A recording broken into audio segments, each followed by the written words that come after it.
I lived in a high martial world called Cabbage.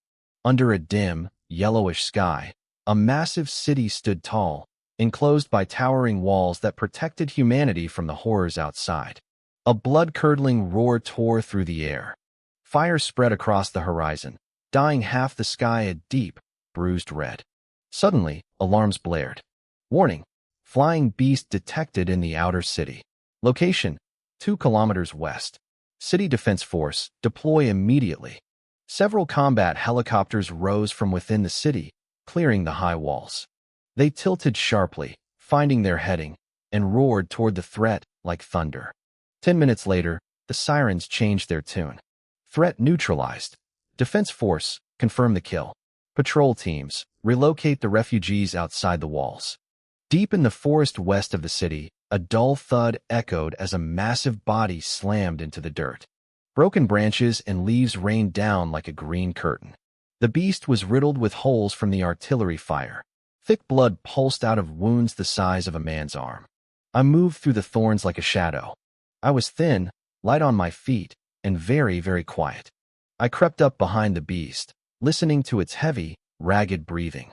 I could feel the vibration of its heart thumping against the earth. I took a silent breath and hid behind a thick tree, watching. I waited until I was sure it couldn't move, until it was at death's door. Then, I picked up a sturdy branch from the ground, gave it a quick sharpen with my knife, and aimed for the beast's weakest point, its backside. I lunged and shoved the branch in with everything I had. The beast let out a final, pained shriek. It thrashed its body in a death spasm, throwing me back. I hit the ground hard. My bones felt like they were shattering, but I didn't care about the pain.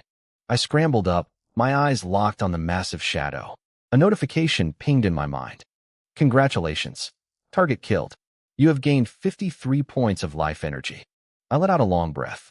Shimmering, crystalline light drifted out of the beast's carcass and flowed into the space between my eyebrows. Within seconds, the light faded. I quickly wiped away my tracks and bolted into the woods. As I ran, I heard voices behind me. Huh? It's dead? Our firepower shouldn't have been enough to finish it off yet. Wait, look at its rear. Not again. This is the 10th time this month. I didn't stick around to explain. I sprinted down the narrow paths toward the city. Near the gates, I saw the refugee tents on fire. Screams filled the twilight air, collateral damage from the beast's earlier rampage. I didn't stop. I pushed through the city gates just as they were grinding shut. Inside the outer city, things looked better. It was messy and crowded, but at least there were houses instead of tents. I kept moving until I crossed into the inner city. The world changed instantly. Skyscrapers reached for the clouds, and the streets were packed with luxury cars. It was a different world. I hailed a taxi, gave the driver my address, and leaned back to rest. 20 minutes later, I was back at my apartment. I slipped into my room, showered, changed, and sat cross-legged on my bed. I closed my eyes. A thumb-sized seal appeared in my mind. It was carved with a lifelike mythical beast, radiating an ancient, primal aura. Above it, a progress bar floated, 98.9% unlocked. I had found the seal back on Earth. 3 months ago, after a freak accident, I crossed over into this world, and the seal appeared in my soul. I had spent weeks figuring out how it worked. Rule 1. I could absorb life energy. Rule 2. Life energy increased the unlock progress. I had tried killing livestock at a slaughterhouse, but the energy gain was pathetic. That's why I started kill stealing from the military. It was dangerous, but it worked. This one flying beast had jumped my progress by 3%. One more kill, and I'd finally unlock it. Once that happened, I was leaving this house for good. In this world, most transmigrators end up as martial geniuses or heirs to great families. Not me. I was a trash student who couldn't even awaken my hidden powers. To make it worse, my family treated me like dirt. Even before I took over this body, the original Jiang Fan was an outcast in his own home. A knock at the door broke my thoughts. Fan, it's time for dinner. It was my mother, Su Xin. I straightened my clothes and walked to the dining room. My father, Jiang Ji, and my younger brother, Jiang Li, were already seated. Come, Fan, try the braised pork. It's your favorite, Su Xin said, pulling me into a chair. She started piling meat into my bowl. I felt a wave of nausea. In the original Jiang fan's memory, she had never once given him a piece of meat. I took a bite, my expression cold. "Just tell me what you want," I said. The original me was quiet and submissive, but since I arrived, I just ignored them. We lived under the same roof, but they usually treated me like oxygen, invisible. This sudden kindness smelled like a trap. Su Xian looked embarrassed for a second, then softened her voice. Fan, I heard you won a bottle of gene medicine at school for your exam scores. Your brother just awakened, and he needs it to unlock his genetic potential. I was thinking, maybe you could let him use it first. I dropped my chopsticks. The air in the room turned freezing. No, I'm going to need that myself. Su Xian froze. She clearly didn't expect me to say no. Her eyes welled up with tears, and she grabbed my hand. Fan, I'm begging you. Please. Her touch felt like ice. In this world, martial arts was everything. To be a warrior, you needed gene medicine to break the limits of the human body. I had spent countless nights studying, pouring every ounce of effort into my exams to win that grade 1 medicine. And now, because I hadn't awakened yet, they wanted me to hand my entire future to my brother? I earned that by ranking first in the exams, I said, staring her down. If he wants it, tell him to go earn his own. You ungrateful brat, my father roared, slamming his hand on the table. Jiang Jia's face turned purple, the veins in his forehead bulging as he glared at me. You're already a failure, he roared. He didn't hold back. He reminded me that at 18, my blood chi was only 0.8. I couldn't even meet the class average, and I had already failed 2 awakening attempts. In his eyes, the medicine was a waste on me. He wanted me to give it to my younger brother, Jiang Li, who had already successfully awakened. He claimed Jiang Li was the family's only hope to rise to the top. To him, me using that medicine was no different from pouring it down a toilet. My blood began to boil. I remembered the lessons from the 5 paths of truth. Every person gets 3 chances to awaken their talent before the age of 18. I've only failed twice, I said, my voice steady. So, are you saying the textbooks are wrong, or have you decided to invent your own rules? Jiang Jia froze. He didn't expect his submissive son to talk back. His shock turned into instant fury. He lunged across the table, his hand raised to slap me across the face. Dad, please, don't blame brother. It was Jiang Li. His voice was weak and trembling, playing the part of the martyr perfectly. He told our father to let me have my last chance. He said he would just work harder, even if it took more time, because he believed in me. It was a trap. The more considerate Jiang Li acted, the more it fueled my father's rage. Look at him, Jiang Jia screamed at me. Your brother is 2 years younger than you, yet he's 10 times more sensible. I let out a cold laugh. If he's so sensible, let him earn his own way. Why are you all bothering me? I leaned back, a mocking smirk on my face. And let's get one thing straight. I'm not letting him have anything. This medicine belongs to me. I want it. I can do whatever I want with it. Like you said, even if I pour it in the toilet, that's my right. The room went silent. I felt a chill in my heart that had nothing to do with the air conditioning. I had all the memories of the original Jiang fan. Growing up in this house was a nightmare. Everything went to the younger brother. When we were kids, if Jiang Li tripped on the sofa, I was the one who got beaten for pushing him. When new toys were bought, he played with them until they were broken before I was allowed to touch them. By middle school, he was eating steak while I wore his hand-me-downs. When he stole money to hang out with thugs, he blamed me, and my parents beat me without asking a single question. I had studied until my eyes bled to become rank 1 in the city, just hoping they would look at me. They never did. And now, they wanted to steal my only ticket to a real future. You'll give it to him, Jiang Jia said, his voice dropping to a low, dangerous hiss. Or you can get out of this house and never come back. I looked at him with pure contempt. What's the matter? You can't talk me out of it, so you're going to rob me now? He flinched. The word rob seemed to sting his pride. He hesitated, his hands hovering in the air. Fan, your father doesn't mean that, Su Xian interrupted, her voice soft and manipulative. She started talking about the family legacy. She said my older sister was talented, but she was just a girl, so the family name relied on the sons. Then she looked at me with pity. And since you're, well, she couldn't even bring herself to say the word waste, but the implication hit harder than a punch. I hated her even more than my father. At least he was honest about his rage. She played the role of the peacemaker, but she never once stopped him from hitting me. She only ever added fuel to the fire with her gentle reminders of my failures. I was done. I couldn't stand another second in this house. Forget it, I said. I'm not giving it up. I glanced at Jiang Jihe. If you try to take it by force, I might just get clumsy.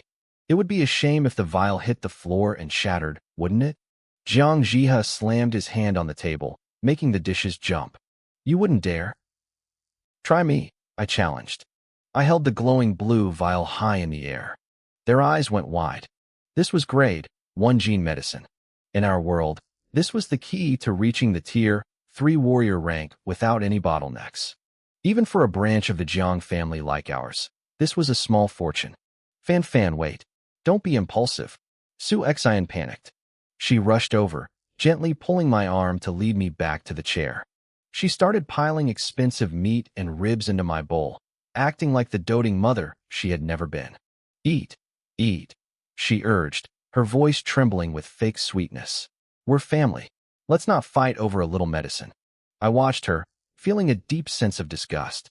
This was the first time she had ever acted humble toward me, and it was all for Jiang Li's sake. My father and brother were staring at me like I was their greatest enemy. I picked up my spoon and took one sip of the soup. It was rich and well-made, but it tasted like ash in my mouth. I set the spoon down. The soup is good, I said, but it's not my style. What? Jiang Jihe snapped.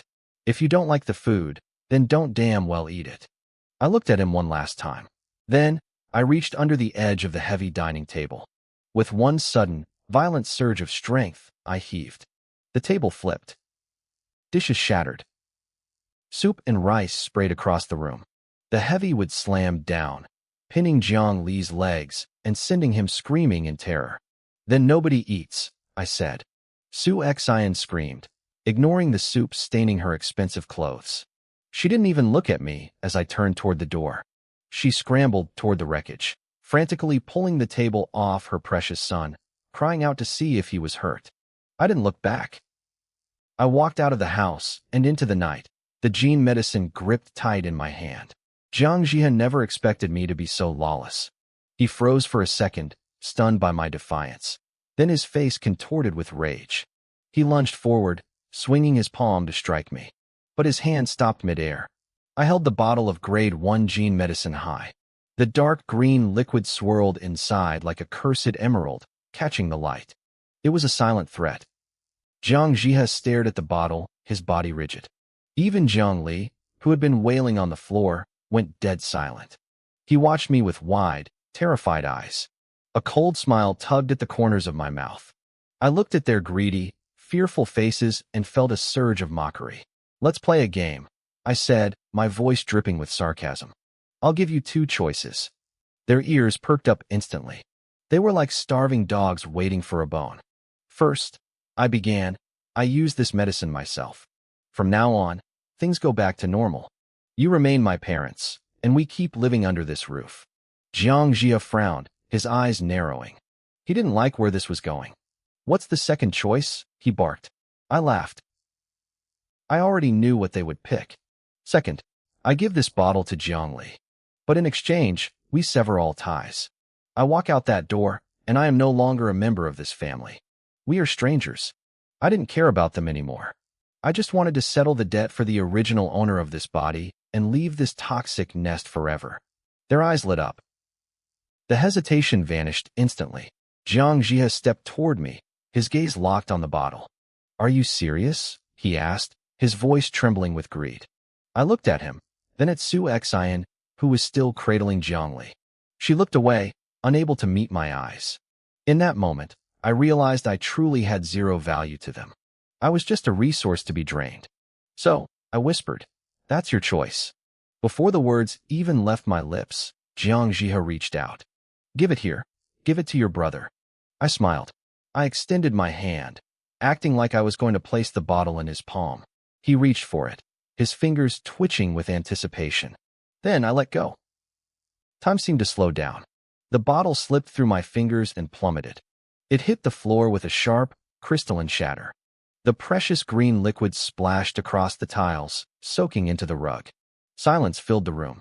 It was deafening. When Jiang Jia finally snapped out of his shock, he exploded. He didn't hold back. He swung a fist fueled by the full power of a level 2 martial arts practitioner. It slammed into my chest like a sledgehammer. I flew backward like a cannonball. My body smashed through furniture and ornaments before hitting the wall with a sickening thud. As I slid down to the floor, I hacked up a mouthful of blood. My chest felt crushed, caved in. Through blurred vision, I looked at them one last time. Jiang Jia was on his knees, frantically trying to scoop the spilled liquid off the floor with his bare hands. Su Xian was busy fussing over Jiang Li's clothes. Nobody looked at me, not even a glance. A ragged laugh escaped my throat. I stood up, stumbling like a madman, and staggered toward the door. Thunder crashed outside. A flash of lightning illuminated the pouring rain. I dragged my broken body into the storm, my consciousness fading with every heavy step. I fell, I crawled, and I fell again. When I finally opened my eyes, the world was a blur. A soft woman's voice drifted into my ears. "Is he awake?"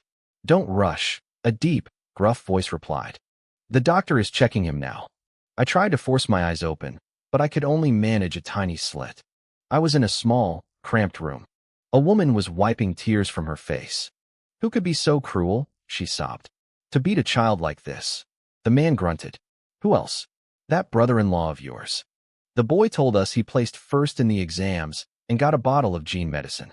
He comes home half dead and the medicine is gone. It's obvious. They stole it for that nephew of yours." I tried to speak, to call out to them, but no sound came out. I felt a cold instrument on my arm, and then darkness claimed me again. The next time I woke up, sunlight was stinging my eyes. I recognized the room. It was my aunt's house in the outer city. Memories of the previous night flashed through my mind like a movie. I had fled the Jiang house, and, in my delirium, my feet had carried me here. I tried to move, but a white-hot spike of pain shot through my chest. I gasped, looking down to see my torso wrapped tightly in bandages. "Don't move." My aunt, Su Qingwan, rushed into the room. She set a bowl of medicine on the table and hurried to my side. "The doctor said you have 4 broken ribs and internal injuries. You need to rest. Lie down." I shook my head weakly. "I'm okay, Auntie. Where's Uncle Ma Jiang? And Ma Ning?" Su Qingwan's expression flickered. She looked away, her voice strained. "It's a school day, so Ma Ning is out. Your uncle, he's out on patrol." My heart sank. I knew that look. "Where exactly is he patrolling, Auntie? What time is it?" "Just his usual spots," she said, her smile fake and forced. "Don't worry about it. I bought some meat this morning. I'll go make you some soup to help you heal." She hurried out of the room before I could ask more. I lay there, my mind racing. Then, a fragment of a conversation I heard while semi-conscious came back to me. "The doctor says he needs to go to the inner-city hospital to recover properly," my aunt had whispered. "Is it expensive?" my uncle had asked. "We only have 3,000 coins left. That was for Ma Ning's tuition. Keep the tuition money. 3,000 isn't enough for the hospital anyway. I'll go out tomorrow morning. I'll find a way." "You mean the hunting squad?" "I'll be careful." My chest tightened, and it wasn't from the broken ribs. My aunt and uncle were the only people who truly cared for me. I used to run to their tiny, cramped home just to feel a shred of warmth I never got at the Jiang mansion. And now, Uncle Ma Jiang was risking his life, hunting dangerous mutated beasts in the wilderness just to pay for my medical bills. "Auntie," I called out, my voice cracking. "Is Uncle out hunting beasts?" I stood at the bedroom door and looked at Su Qingwan, who was busy in the living room. "Auntie," I called out. She froze. She turned around, her face a mask of panic. "You child, I told you, your uncle is out searching for. He's just out. Don't overthink it. Why are you out of bed? Go back and lie down right now." Her reaction only confirmed my fears. I waved her off, trying to look stronger than I felt. "I'm fine, really. I feel much better now." I walked into the living room, my mind made up. "Auntie, I'm going out for a bit." She gasped. "Going out? For what? It's almost time to eat, and you're still injured." I cut her off before she could start nagging. I needed an excuse, and fast. I feel stiff. Staying in this room for so long is making me feel suffocated. I just need some fresh air. Su Qingwan looked around their tiny, cramped apartment. She hesitated. Are you sure you're okay? I'm positive. Look, I forced myself to swing my arm. A sharp, white-hot pain shot through my chest, but I kept my face neutral. She sighed in relief, though worry still lingered in her eyes. Fine, but don't go far. Come back soon, okay? Be careful. I nodded and headed out the door. My mission was clear. I had to find Uncle Ma Jiang and bring him back. If we needed money, I would find another way to borrow it. Risking his life to hunt mutated beasts for 3,000 coins was madness. It was a death sentence, and I couldn't let him do it. I walked to the end of the street and navigated through a maze of back alleys until I reached the marketplace. This was the outer city's beast trading center. The open-air stalls on the outside sold mutated meat, but the buildings further in were the headquarters for hunting squads. Unlike the professional teams from the inner city, the people here were mostly poor residents of the outer city. These were grassroots squads, ordinary people with no awakened martial arts abilities and no professional gear. They relied entirely on numbers and desperate experience. The mortality rate for these teams was over 80%. Yet, the place was packed. People here were driven by desperation, usually pushed to the brink by debt or illness. They had already put their lives on the line because they had nothing left to lose. If Ma Jiang was hunting, he was definitely here looking for a team. I ignored the foul stench of blood and musk, pushing through the stalls until I reached the main hall of the central building. I scanned the crowd. Ma Jiang wasn't there. I walked up to the front desk. Hello, I said to the girl working there. Can I check the registration records for the hunting teams? The city government often released clearance plans to encourage the public to help maintain safety by killing nearby beasts. If Ma Jiang was going out, he'd likely register for a mission to get the extra bounty on top of whatever meat he could sell. Checking the registry was the fastest way to find him. The girl at the desk had freckles and was lazily chewing on melon seeds. She glanced up at me. Maybe it was because I was dressed well, looking more like an inner-city kid than the local paupers, but her attitude wasn't too bad. The registry is for internal use only, she said. It's not open to the public. I reached into my pocket and pulled out my last 100 coins. I kept them hidden in my palm and, while chatting, casually slid them across the counter toward her. She blinked, her eyes darting around before she quickly swiped the money. She turned the ledger around and pushed it toward me, lowering her voice. Make it fast. If someone sees, I'm in trouble. I flipped through the pages rapidly. 2 minutes later, I handed it back. Thank you. I turned and left, my heart pounding. According to the log, Ma Jiang had joined a 5-man squad. They had left early this morning for Phoenix Mountain. They had already been gone for 4 hours. Phoenix Mountain. I did the math in my head. They would have reached the destination by now, but there was no telling when they'd be back. Ordinary people didn't hunt like professionals. They didn't have the power of a martial artist, so they relied on traps and ambushes. That meant waiting. It could take half a day, or it could take a week. This was bad. I had hoped to catch him before he left, but he was already deep in the wilderness. Phoenix Mountain was massive, covering dozens of miles. Even if I knew the common hunting spots, finding him would be like searching for a needle in a haystack. Plus, I hadn't awakened yet. I wasn't strong enough to survive the trip there. I'd probably be killed by a beast before I even reached the foothills. What was I supposed to do? Ma Jiang was risking everything for me. If anything happened to him, I'd never be able to live with myself. I walked aimlessly, lost in thought, until I found myself back at the edge of the beast market. I was about to turn a corner when a group of men came rushing toward me. Move. Get out of the way. I didn't react fast enough. One of them shoved past me, and I stumbled. The sudden movement tore at my wounds, and a jolt of agony flared through my side. I opened my mouth to snap at them, but then I saw what they were carrying. It was a beast. A living one. My eyes lit up. I ignored the pain and followed them. They hauled the creature onto a stall and hammered a sign into the ground. The price was listed, 50,000 coins. My heart sank. I couldn't afford that if I sold my own soul.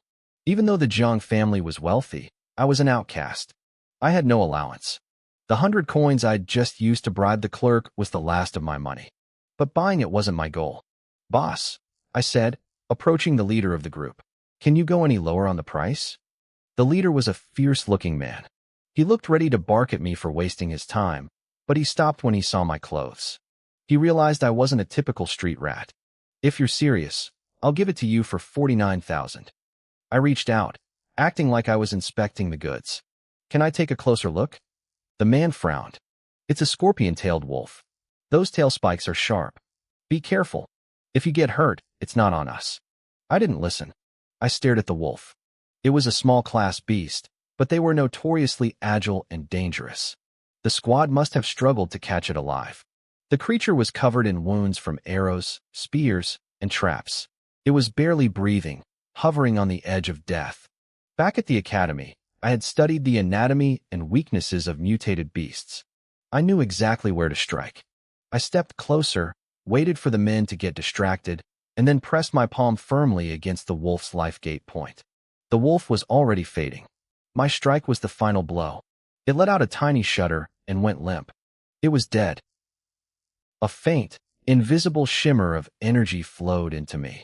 I pulled my hand back and shook my head. Actually, never mind. I'm not buying it.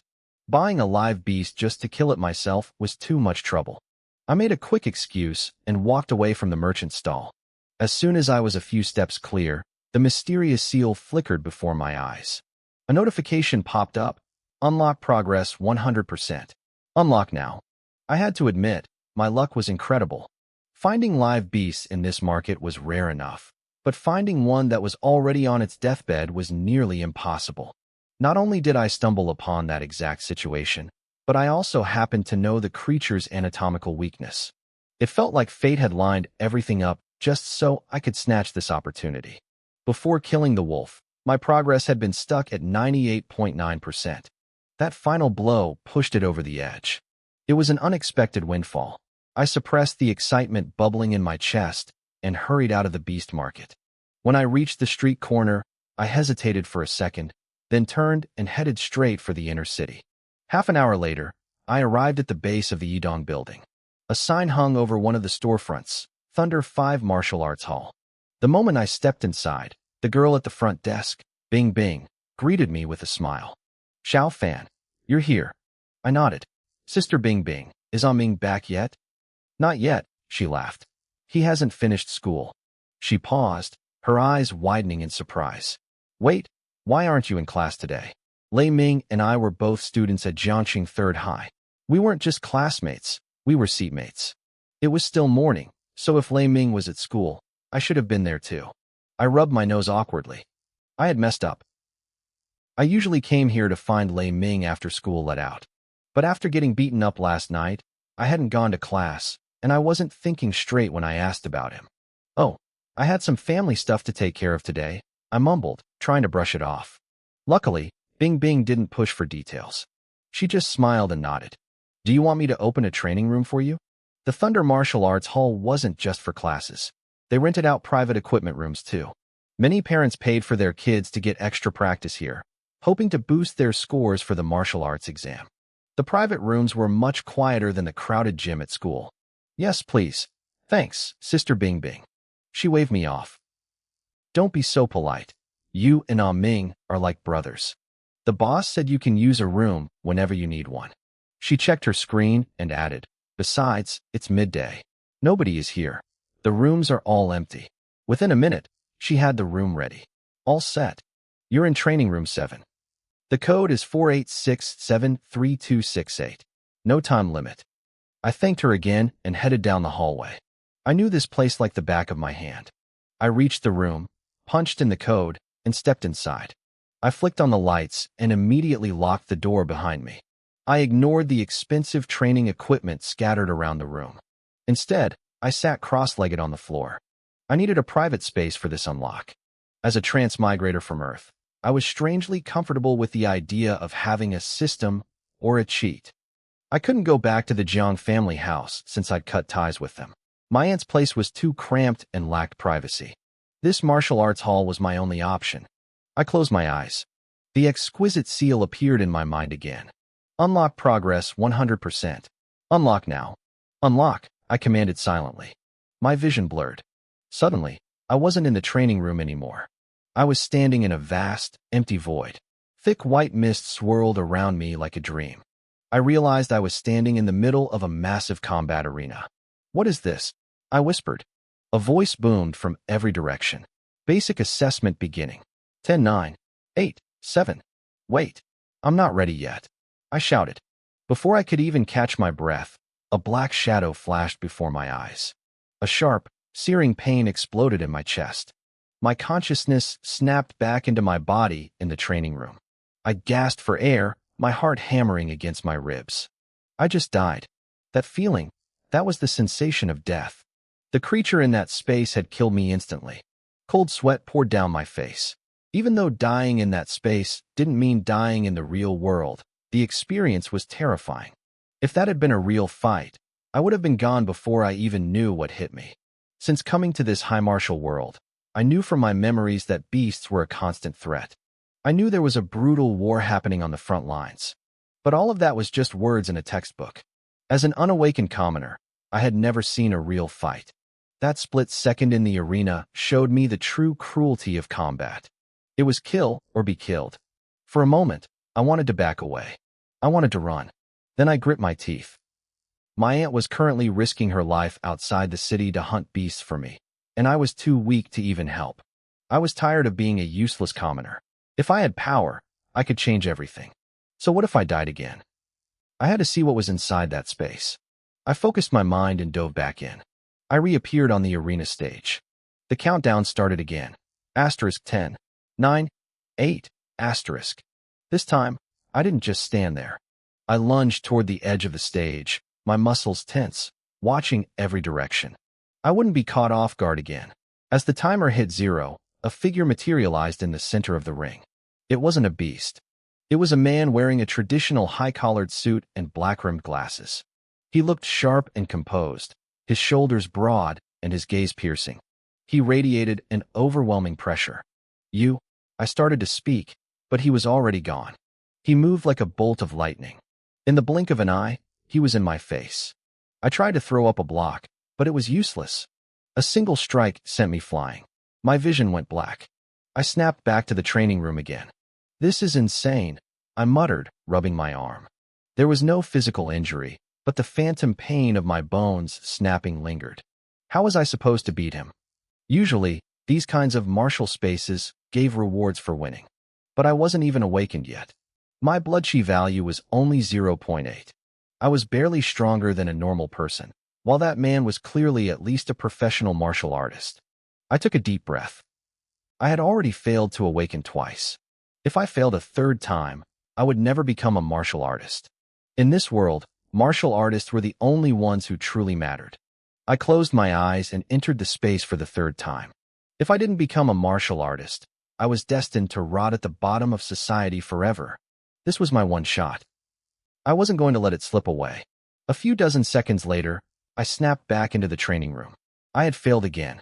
In that last round, I tried to run, to dodge his strikes, but he caught me with a blow to the heart that ended it instantly. I rubbed my back, feeling the phantom ache. My expression darkened. I was getting angry now. I went back in. Fourth time, fifth time, sixth time. He crushed my skull with an elbow. Dead. He swept my legs and snapped them like dry twigs. Maimed. He crushed my windpipe with a single hand. Finished. But as the deaths piled up, something started to change. My combat awareness was sharpening. I was lasting longer in the arena. 10 seconds, 18 seconds, 33 seconds. Bang. I was sent flying again, crashing hard against the edge of the stage. My consciousness snapped back to reality. I was panting, drenched in sweat, and completely exhausted. I had reached my limit. After countless deaths, frustration started to boil over. I knew if I kept going, I might eventually win, but it would take forever. I was in a rented martial arts room. I couldn't just stand here like a statue all night. Maybe I should come back later? I glanced at the timer on the wall. It read 11:44 p.m. I froze. Wait, I had only been in here for 23 minutes? I had challenged that man at least dozens of times. Between the fights and the time I spent recovering, it should have been 3 or 4 hours. My heart started racing. A wild thought crossed my mind. I scrambled up from the floor, pacing the room. If my theory was right, this cheat of mine affected the flow of time. The time inside the space moved much faster than the time outside. I had to test it. I grabbed a stopwatch from the equipment rack and hit start. Immediately, I dove back into the mental space. The cold, mechanical voice echoed. Asterisk 10, 9, 8, asterisk. I tensed every muscle, ready for war. Before awakening, every high school student in this world studied the same thing, the basic body refining technique. It was designed to build blood chi and improve the odds of awakening a talent. Once you awakened and broke your genetic locks, you could finally learn real techniques. I hadn't awakened yet. I didn't know any real moves. Everything I was doing now was based on the scraps of 5 elements boxing I had picked up by watching others at Lei Ming's gym. At first, I was clumsy. But after dying so many times, my movements were starting to look like actual martial arts. The man in the suit lunged. I ducked, moving with a fluid grace I didn't know I possessed. I threw a counterpunch. He blocked it with his forearm and swung a claw-like hand toward my face. I stepped back, circling him, keeping my distance. I was still the underdog, but I wasn't a punching bag anymore. We traded blows, back and forth, a real fight. 5 minutes later, he finally found an opening and killed me. I snapped back to the training room and lunged for the stopwatch. 32 seconds. Pure joy flooded my chest. I was right. I had been in there for 5 minutes and 10 seconds, but only 32 seconds had passed in the real world. That was a 10-to-1 ratio. I was rich. Not in money, but in time. I had all the time in the world to grind this guy down. I went back in, over and over. 10 hours passed inside the space. Finally, in a blur of motion, I drove my fingers deep into the man's throat. His body dissolved instantly. I collapsed onto the floor of the arena, my lungs burning, completely spent. A voice echoed through the void. Basic trial complete. Entering martial arts memory. The man I had just killed reappeared, but he wasn't attacking. He stood still as words appeared in my mind. His name was Fong Ju. He was born into an ancient martial arts family. He started training at 3, mastered the basics by 8, and traveled the continent at 15. By 26, he had found a mysterious seal, the same one I now possessed, and used it to become a great grandmaster. But the world had changed. The energy of the heavens was fading. He spent his life trapped at his peak, unable to unlock the seal's final secrets. He left this trial behind for whoever came next. Images flashed before my eyes like a grainy film. I saw Fong Ju's life, his battles, his triumphs. He sat down cross-legged in front of me. Innate breathing and guiding technique, he whispered. Draw the energy of nature into yourself. Refine spirit into chi. I sat down, mimicking his posture. I cleared my mind and focused. Before long, I felt it, a faint, ghostly current moving through my meridians. It was weak, scattered in tiny droplets throughout my body. I followed Fong Ju's guidance, pulling those droplets together. They merged, forming a tiny, trickling stream that flowed through my limbs. My body began to glow with heat, like I was being steamed from the inside out. As the stream completed its cycle, I heard a soft pop inside my head. Something had broken open. The technique I just learned was the foundation of all chi cultivation. But there was more. Fong Ju had realized the world was broken and lacked natural energy, so he had created a second, more brutal technique, one that could absorb life energy from others. He had integrated that power into the space itself. That explained it. That was why I could absorb the energy from the beasts I killed earlier. Fong Ju's image began to fade. He had been a great grandmaster, a level of power I couldn't even fathom. The version of him I fought was probably less than 1% of his true strength, just a test to see if I was worthy. He mentioned the world being incomplete and a broken sky. I didn't understand what that meant, but I knew one thing. I had his inheritance now. My consciousness blurred and snapped back to the training room. The moment I opened my eyes, I felt the change. I had been fighting inside that mental space for over 10 hours. Usually, after being killed so many times, I would wake up feeling like a train had hit me. But this time was different. I felt light. Incredibly light. I moved to stand up and realized the sharp, stabbing pain from my injuries was gone. I pressed down on the spots where I had been hurt earlier, my chest, my abdomen, and felt nothing. No soreness, no bruising. It was as if I hadn't been touched at all. Then, I looked down at my arms. A layer of dark, oily grime covered my skin. I lifted my arm and sniffed. The smell was sharp and metallic, a foul stench that made my nose wrinkle. Gross, I muttered. I scrambled toward the shower in the corner of the training room. Thankfully, Bing Bing had set me up in a high-end private suite. It came fully equipped with a bathroom and disposable training clothes. If I had been in a public area, I would have looked like I'd just crawled out of a sewer.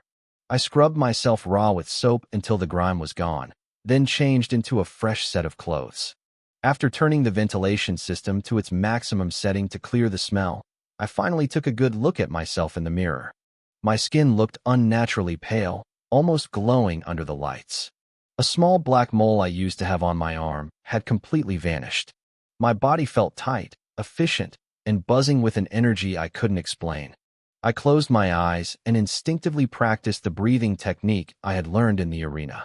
Immediately, a warm current began to trickle through my veins. It wasn't just a feeling, it was a tangible force. On this planet, Blue Star, humans relied on technology to break their limits. Whether you were awakening or leveling up, you needed expensive serums and chemical injections.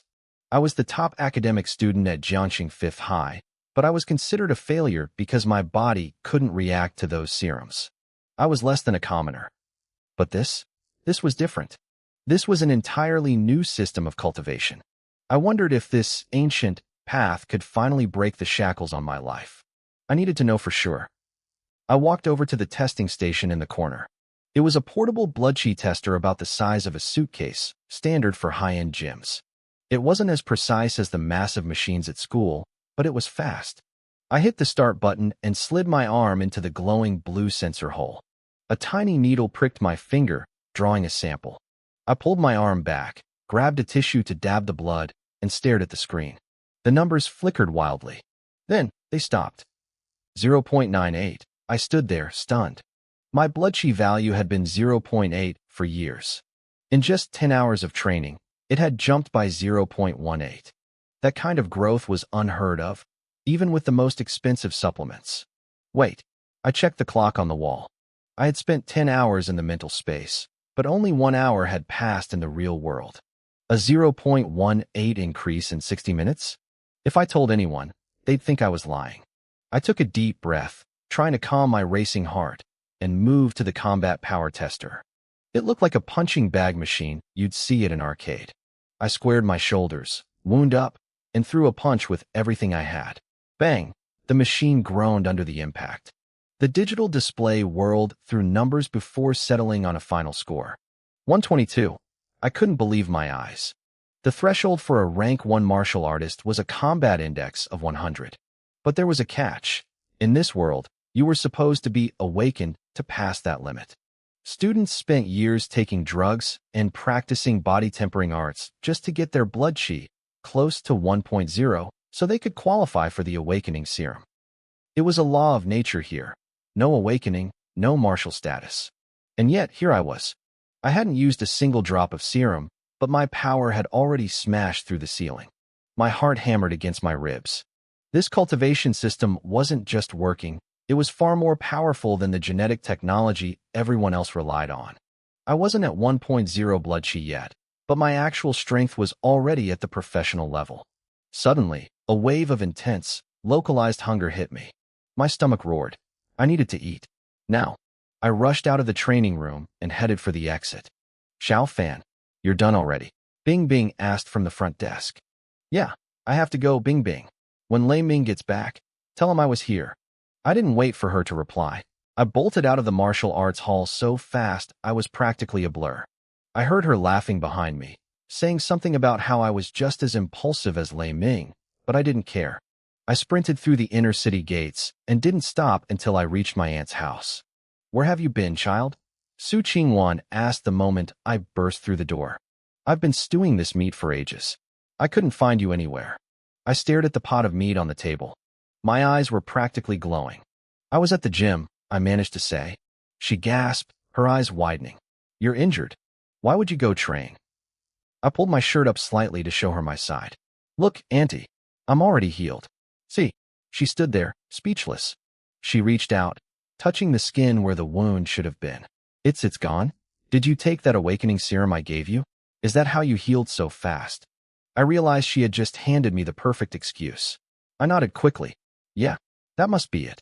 She beamed, her eyes filling with relief. I had no idea the serum had such healing properties. Well, don't just stand there. I made this for you. Eat. I didn't need to be told twice. I sat down and began to devour everything in sight. I polished off 6 bowls of rice and the entire pot of stew in minutes. I was like a starving wolf. When I finally slowed down, I realized I had left absolutely nothing for her. I looked at the empty plates, then up at my aunt to apologize. But she was crying. Tears were streaming down her face. Auntie, what's wrong? I asked, panicked. I stood up, wondering if I had done something to hurt her. She quickly wiped her eyes, trying to force a smile. Nothing. I got something in my eye. Are you still hungry? I can make more. I looked at the mess on the table, feeling a deep pang of guilt. I had eaten everything. Auntie, you haven't even eaten yet. She just shook her head, her voice trembling. In her mind, she wasn't thinking about the food. She was thinking about how much I must have suffered to be this hungry, how badly those people at the school must have treated me for me to eat like a man who hadn't seen food in weeks. Su Qingwan managed a weak smile and shook her head. I'm not hungry. Let me stew another pot of meat for you. She was clearly startled by my appetite, but she quickly rationalized it. She figured my body was just desperate for nutrients after healing from such a beating. I hesitated. Just another pot of rice is fine, Annie. Even after everything I'd eaten, I was barely half full. But I knew the reality of our situation. Meat, especially beast meat, was expensive. My aunt's family couldn't afford to fuel a stomach like mine. I had to talk her out of it, insisting that plain rice was enough until she finally gave in and headed back to the kitchen. As I sat at the table watching her work, I couldn't keep the question down any longer. Auntie, did Uncle Ma go to Phoenix Mountain? Her back stiffened. She didn't turn around at first, trying to keep her voice steady. Don't go poking your nose into adult business. Your uncle is just out on a regular patrol. I grit my teeth. I went to the beast trade market earlier. I saw his name on the registration logs. He went to Phoenix Mountain. Su Qingwan spun around, her brow furrowed with worry and irritation. You went to the market? It's chaos down there. You shouldn't be hanging around places like that. She realized there was no point in lying anymore, so she sighed and tried a different angle. Look, a friend of his is going out to hunt beasts and asked your uncle for some help. He'll be back in a couple of days. It's fine. Silence fell between us. I knew she was lying, and she knew I knew, but what could we do? He was already gone. He'll be okay, I said. I was trying to comfort her, but I was mostly trying to convince myself. I finished a second pot of rice, finally reaching a point where I felt 80% full. I put my chopsticks down, feeling the strength returning to my limbs. Are you done? Su Qingwan asked, her voice urgent. If you're finished, get to school. You missed the whole morning session without even calling in. Go let your teachers know you're all right. I had planned to head back to the Thunder 5 martial arts hall to train, but seeing how worried she was, I couldn't say no. I nodded, grabbed my things, and slipped out the door. As soon as I was gone, Su Qingwan looked at the empty table, her heart heavy. Both I and her son, Ma Ning, were at the age where we needed high-quality nutrition to build our blood qi. If the family were rich, we'd be eating beast meat every day to trigger an awakening. But with only Ma Zhang's salary from the patrol squad, they could barely support one of us. Now that I had moved in, she didn't know how she would even put regular food on the table, let alone meat. And then there was Ma Jiang. He had left before dawn to hunt beasts. He was just a normal man. He looked strong because of years of manual labor, but his blood qi value wasn't even at 1.0. Going to Phoenix Mountain was a suicide mission for a commoner. If anything happened to the only breadwinner in the house, they were all doomed. I walked slowly toward the inner city. My school, Jiangcheng 3rd Martial Arts High, sat right on the edge of the district.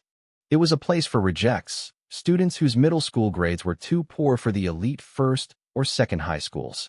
My family, the Jiangs, hadn't just mistreated me at home. They had sabotaged my future, too. My scores back then were high enough for first high, but my uncle and his wife had secretly taken a bribe from third high to enroll me there instead. They sold my future for a recruitment bonus. I cursed them under my breath. In this world, the school you attended changed everything.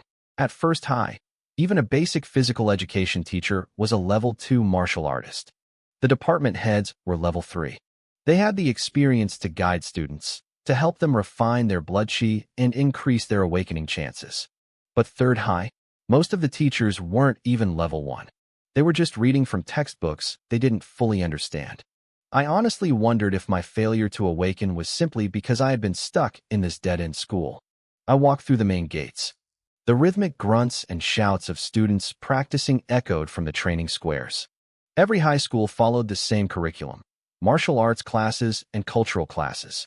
Martial arts was the core, training the body and refining blood chi. Cultural classes covered history, beast biology, and gene serums. Even though they both counted for 50% of the final grade, everyone knew the truth. In this world, if you weren't a martial artist, you were an ant. I reached my classroom and peeked through the back door. The college entrance exam is almost here, the teacher shouted inside. This is the only chance you have to change your fate. If you don't fight now, when will you? Do you want to be like your parents? Do you want to spend your whole life at the bottom of society? Martial arts is your only way out. The man speaking was Li Dongsheng, my class advisor. He was a short, middle-aged man with thick glasses. All right, let's review the origins of the martial era, Li Dongsheng said, scanning the room. Lei Ming, you tell us. In the back row, a boy built like a stone tower stood up, trembling. It was my best friend, Lei Ming. 800 years ago, Lei Ming stammered. A giant meteor hit Earth. The world began to change. Shadows appeared in the sky, and cracks opened in the earth. Beasts emerged from the rifts. Conventional weapons did nothing. Cities fell. Humans were pushed back until we held less than 10% of the globe. He took a breath and continued. 600 years ago, Dr. Z invented gene serums. He worked with the world's remaining masters to create the martial arts' true explanation. That was the start of the martial era. 300 years ago, the first level 9 powerhouse appeared and led a campaign to drive the beasts back into the wilderness. That's how we reclaimed our cities and rebuilt civilization. While Lei Ming was stumbling through his answer, I saw my opening. I quietly pushed the door open and stayed low, trying to sneak to my seat unnoticed. I had just sat down and started to exhale when a sharp voice cut through the room. Jiang Fan, stand up. I froze.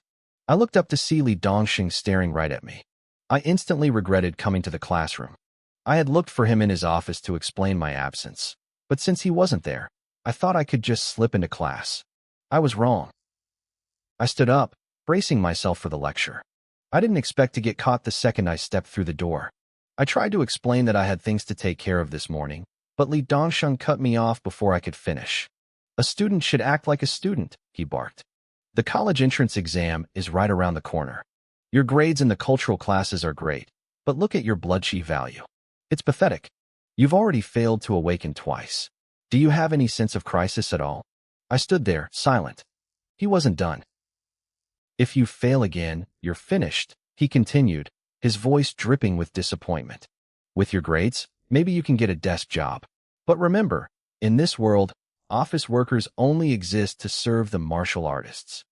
Beside me, Lei Ming's eyes were glued to me. He looked relieved that the pressure was off him for a second. Under the desk, he reached out and tugged on my sleeve, a playful, "You're in trouble" smirk on his face. I swiped his hand away.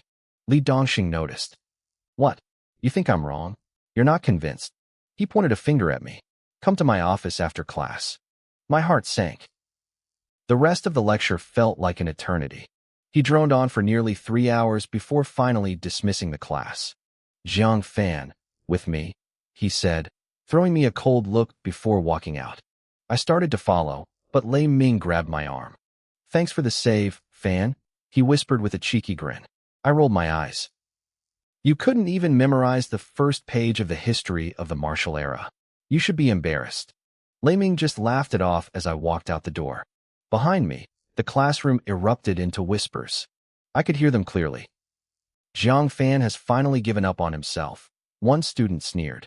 He doesn't even bother coming to class on time anymore. If you were the top student in the grade but couldn't awaken, you'd probably break too, another replied, though there was no pity in his voice. He was such a big deal in freshman year. The teachers treated him like a god. Now, look at him. Below the rank of martial artist, we're all just ants, a third voice laughed. Who cares how smart he is? If he can't awaken, we'll surpass him eventually.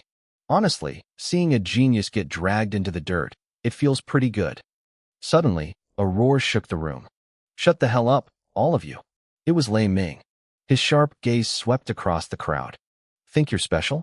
Fan hasn't awakened, but have you? The awakening rate for normal people is less than 5%. Even in our school, it's only 10%. Out of the 10 of you talking trash, maybe one will make it. What right do you have to talk about him? The room went dead silent. They weren't afraid of me, but they were terrified of Lei Ming.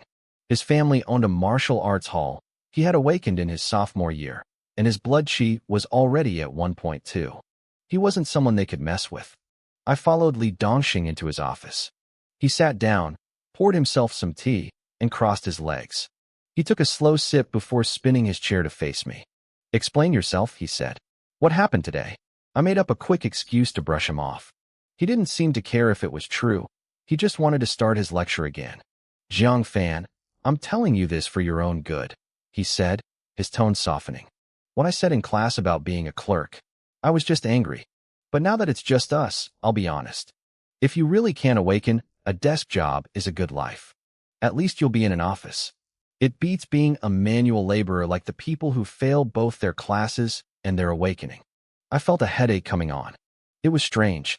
Li Dongxing's attitude had shifted too fast, but I was used to it. Over the last 3 years, I had watched everyone go from admiring me to mocking me. I could handle anything now. There's one more thing, he said, leaning in. You placed first in the grade last week. To encourage you, the school rewarded you with a bottle of gene serum. Given your situation, you haven't awakened, and you probably won't. Someone asked me to check if you'd be willing to sell that serum. I froze. So that was it. I realized exactly what he was after. I've already felt it, Teacher Li, I said calmly. That gene serum. I already gave it away. Li Dongxing's brow furrowed. If you don't want to sell it, fine. I'm just asking for a friend.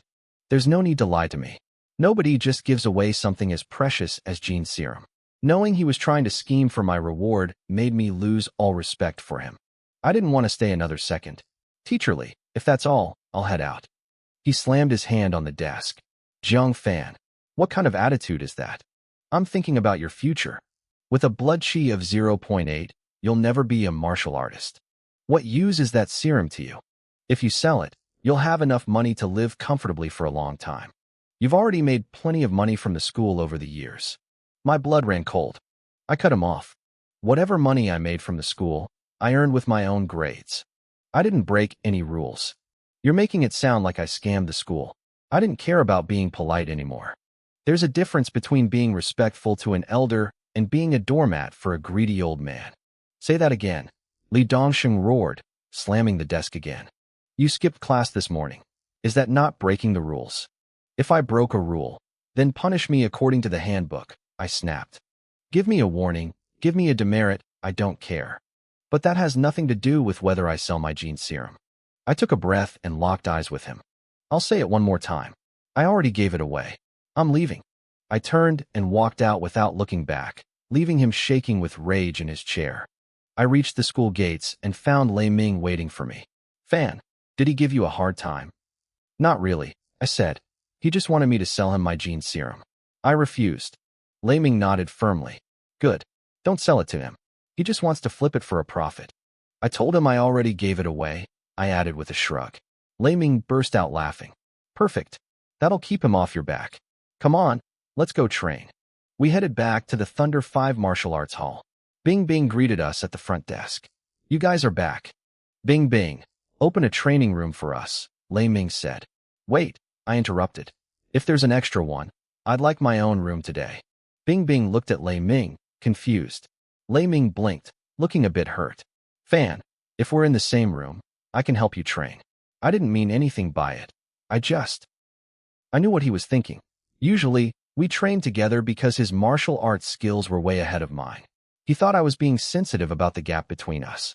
It's not that, Ming, I said, feeling touched by his concern.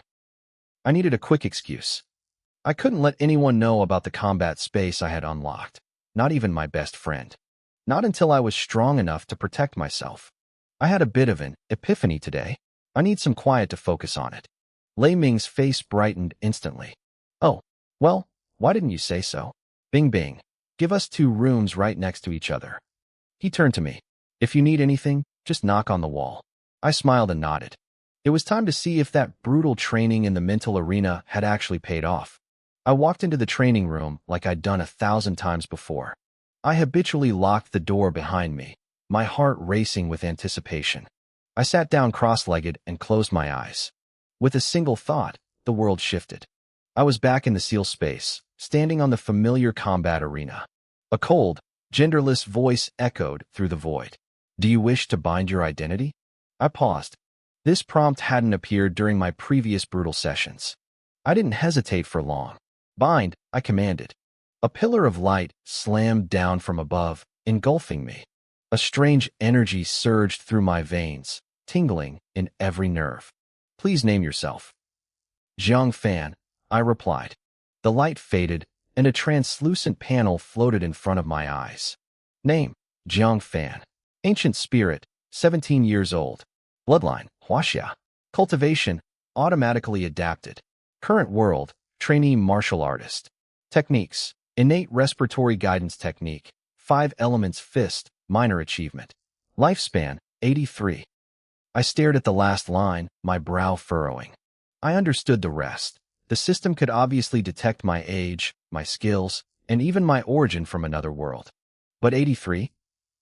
On this version of Earth, gene serums had pushed human limits. A rank 6 powerhouse could live past 150, and a rank 9 martial saint could reach 200. Was 83 the limit of my current potential? If I got stronger, would that number go up? I shook the thought away. There were more important things to focus on. Binding successful, the voice announced. Inheritor, do you wish to challenge the next level? Inheritor. That was the same word the man in the suit, Feng Ju, had used. This space wasn't just a gym, it was a legacy. I needed to know the truth behind it, and the only way was forward. Challenge, I said firmly. The world blurred. A countdown appeared in the air. 10, 9, 8. I dropped into a low stance, my muscles coiled like springs, eyes scanning every corner of the arena. When the timer hit 0, a slender silhouette blurred toward me. I threw up my arms to block, but the impact felt like being hit by a freight train. Boom. I was sent flying across the arena, slamming into an invisible wall at the edge. I slid down the barrier, gasping for air. I wasn't dead. I looked up and saw a woman standing in the center of the ring. She wore ancient-style clothes, but they were practical, separated into a top and trousers rather than a long robe. I took a deep breath, preparing to stand, but my vision flickered. In the blink of an eye, I was back in the physical training room. I let out a bitter laugh. I couldn't beat her. Not yet. I had just barely cleared the first stage, and the jump in difficulty for the second was massive. I decided to stop rushing. I needed to grow before I threw myself back into the meat grinder. I closed my eyes and entered the space again, but this time, when the prompt appeared, I chose not to challenge. I sat down and began to practice the innate respiratory guidance technique. Inside the space, hours passed. In the real world, a thick mist began to swirl around my body, forming a glowing cocoon of energy. I pushed myself through 600 cycles of the breathing technique. Then, I practiced the 5 elements fist, incorporating everything I had learned from my life and death struggle with Feng Ju. I fought until my phantom limbs felt like lead and my lungs burned. When I finally returned to reality, the exhaustion vanished instantly, replaced by a surge of raw vitality. I looked at my arms and saw more of that black, oily substance oozing from my pores. I rushed to the shower, scrubbed myself clean, and ran to the testing equipment in the room. I threw a punch at the power meter. The machine groaned. 158. Next, I pricked my finger for the bloodsheet test. The screen flickered, then displayed a bright red number, 1.17. I almost shouted for joy. I had done it. I was officially a rank 1 martial artist. I had surpassed the threshold without using a single drop of gene serum. I was no longer a commoner. I spent about 10 hours training in the mental space, but when I stepped out, only an hour had passed in the real world. I found Lei Ming to say goodbye. "Hey, fan. Stay a while," Lei Ming said, pointing to a bulky machine. "I just bought a vintage game console from the pre-tech era. It's a special import. Let's play." "I can't, Ming," I said, offering a small smile. "I'm staying at my aunt's place in the outer city. If I leave any later, the gates will be locked for the night. Monsters roamed the wilderness at night, and sometimes they prowled near the city walls. The gates between the inner and outer sectors were strictly timed." "That sucks," Lei Ming sighed. "All right, next time. Get home safe." I waved to Bing Bing at the front desk and headed out. By the time I reached my aunt's house, the sun had dipped below the horizon. I knocked on the door, and it flew open almost immediately. "Brother, you're back." My cousin, Ma Ning, grabbed my hand and pulled me inside. She was pretty, with sharp features and a high energy that usually exhausted me. "Are you really okay? Mom said you were fine, but I don't believe her." "Let me see." She reached for my shirt, trying to check for injuries. I awkwardly pushed her hands away. "Hey, you're too old to be manhandling guys like this." Ma Ning giggled. "You're not a man." Before I could glare at her, she smirked. "Your family. You're my brother." "Even so," I grumbled, feeling the tension leave my shoulders. My aunt, Su Qingwan, walked out from the kitchen, looking relieved. "Xiaofan, you're back. Was everything okay at school?" I didn't want to worry her with stories about the bullies or the principal. "Everything's fine, Annie. I talked to the teachers." She nodded, but then she took my hand, her eyes searching mine. "Are you sure your body is okay? No pain?" She had been worried all afternoon that my recovery was too good to be true. "I'm perfectly fine, I promise," I said. She let out a long sigh of relief. "Good. Just in time, too. Dinner is almost ready." Ma Ning and I sat at the table, both of us starving. In this world, teenagers like us had massive appetites, and after the day I'd had, I felt like I could eat everything in the house. Waiting any longer would have been torture. My stomach was practically stuck to my spine. I hadn't realized how much my appetite had grown until now. I'd eaten a massive lunch, but I was already starving again. I didn't want to look like a glutton in front of my family, so I just forced a smile. "I'm okay, Auntie. No rush," I said. Su Qingwan headed into the kitchen to finish up. My cousin, Ma Ning, sat across from me. She leaned in, lowering her voice. "Brother, don't go back to that house. Just stay here with us. If I'm home alone, Mom nags me about my cultivation every single day. I can't take it. If you're here, you can help me draw some of the fire." Even though she whispered, Su Qingwan heard her. "I nag you for your own good. If you become a martial artist and get into a good university, your life will be 100 times better than ours. I'd finally have one less thing to worry about." Ma Ning and I shared a look and a helpless grin. We'd heard this speech so many times we practically had calluses on our ears. "But Xiao Ning is right," Su Qingwan added, her voice softening. "Xiaofan, don't go back there. Stay here.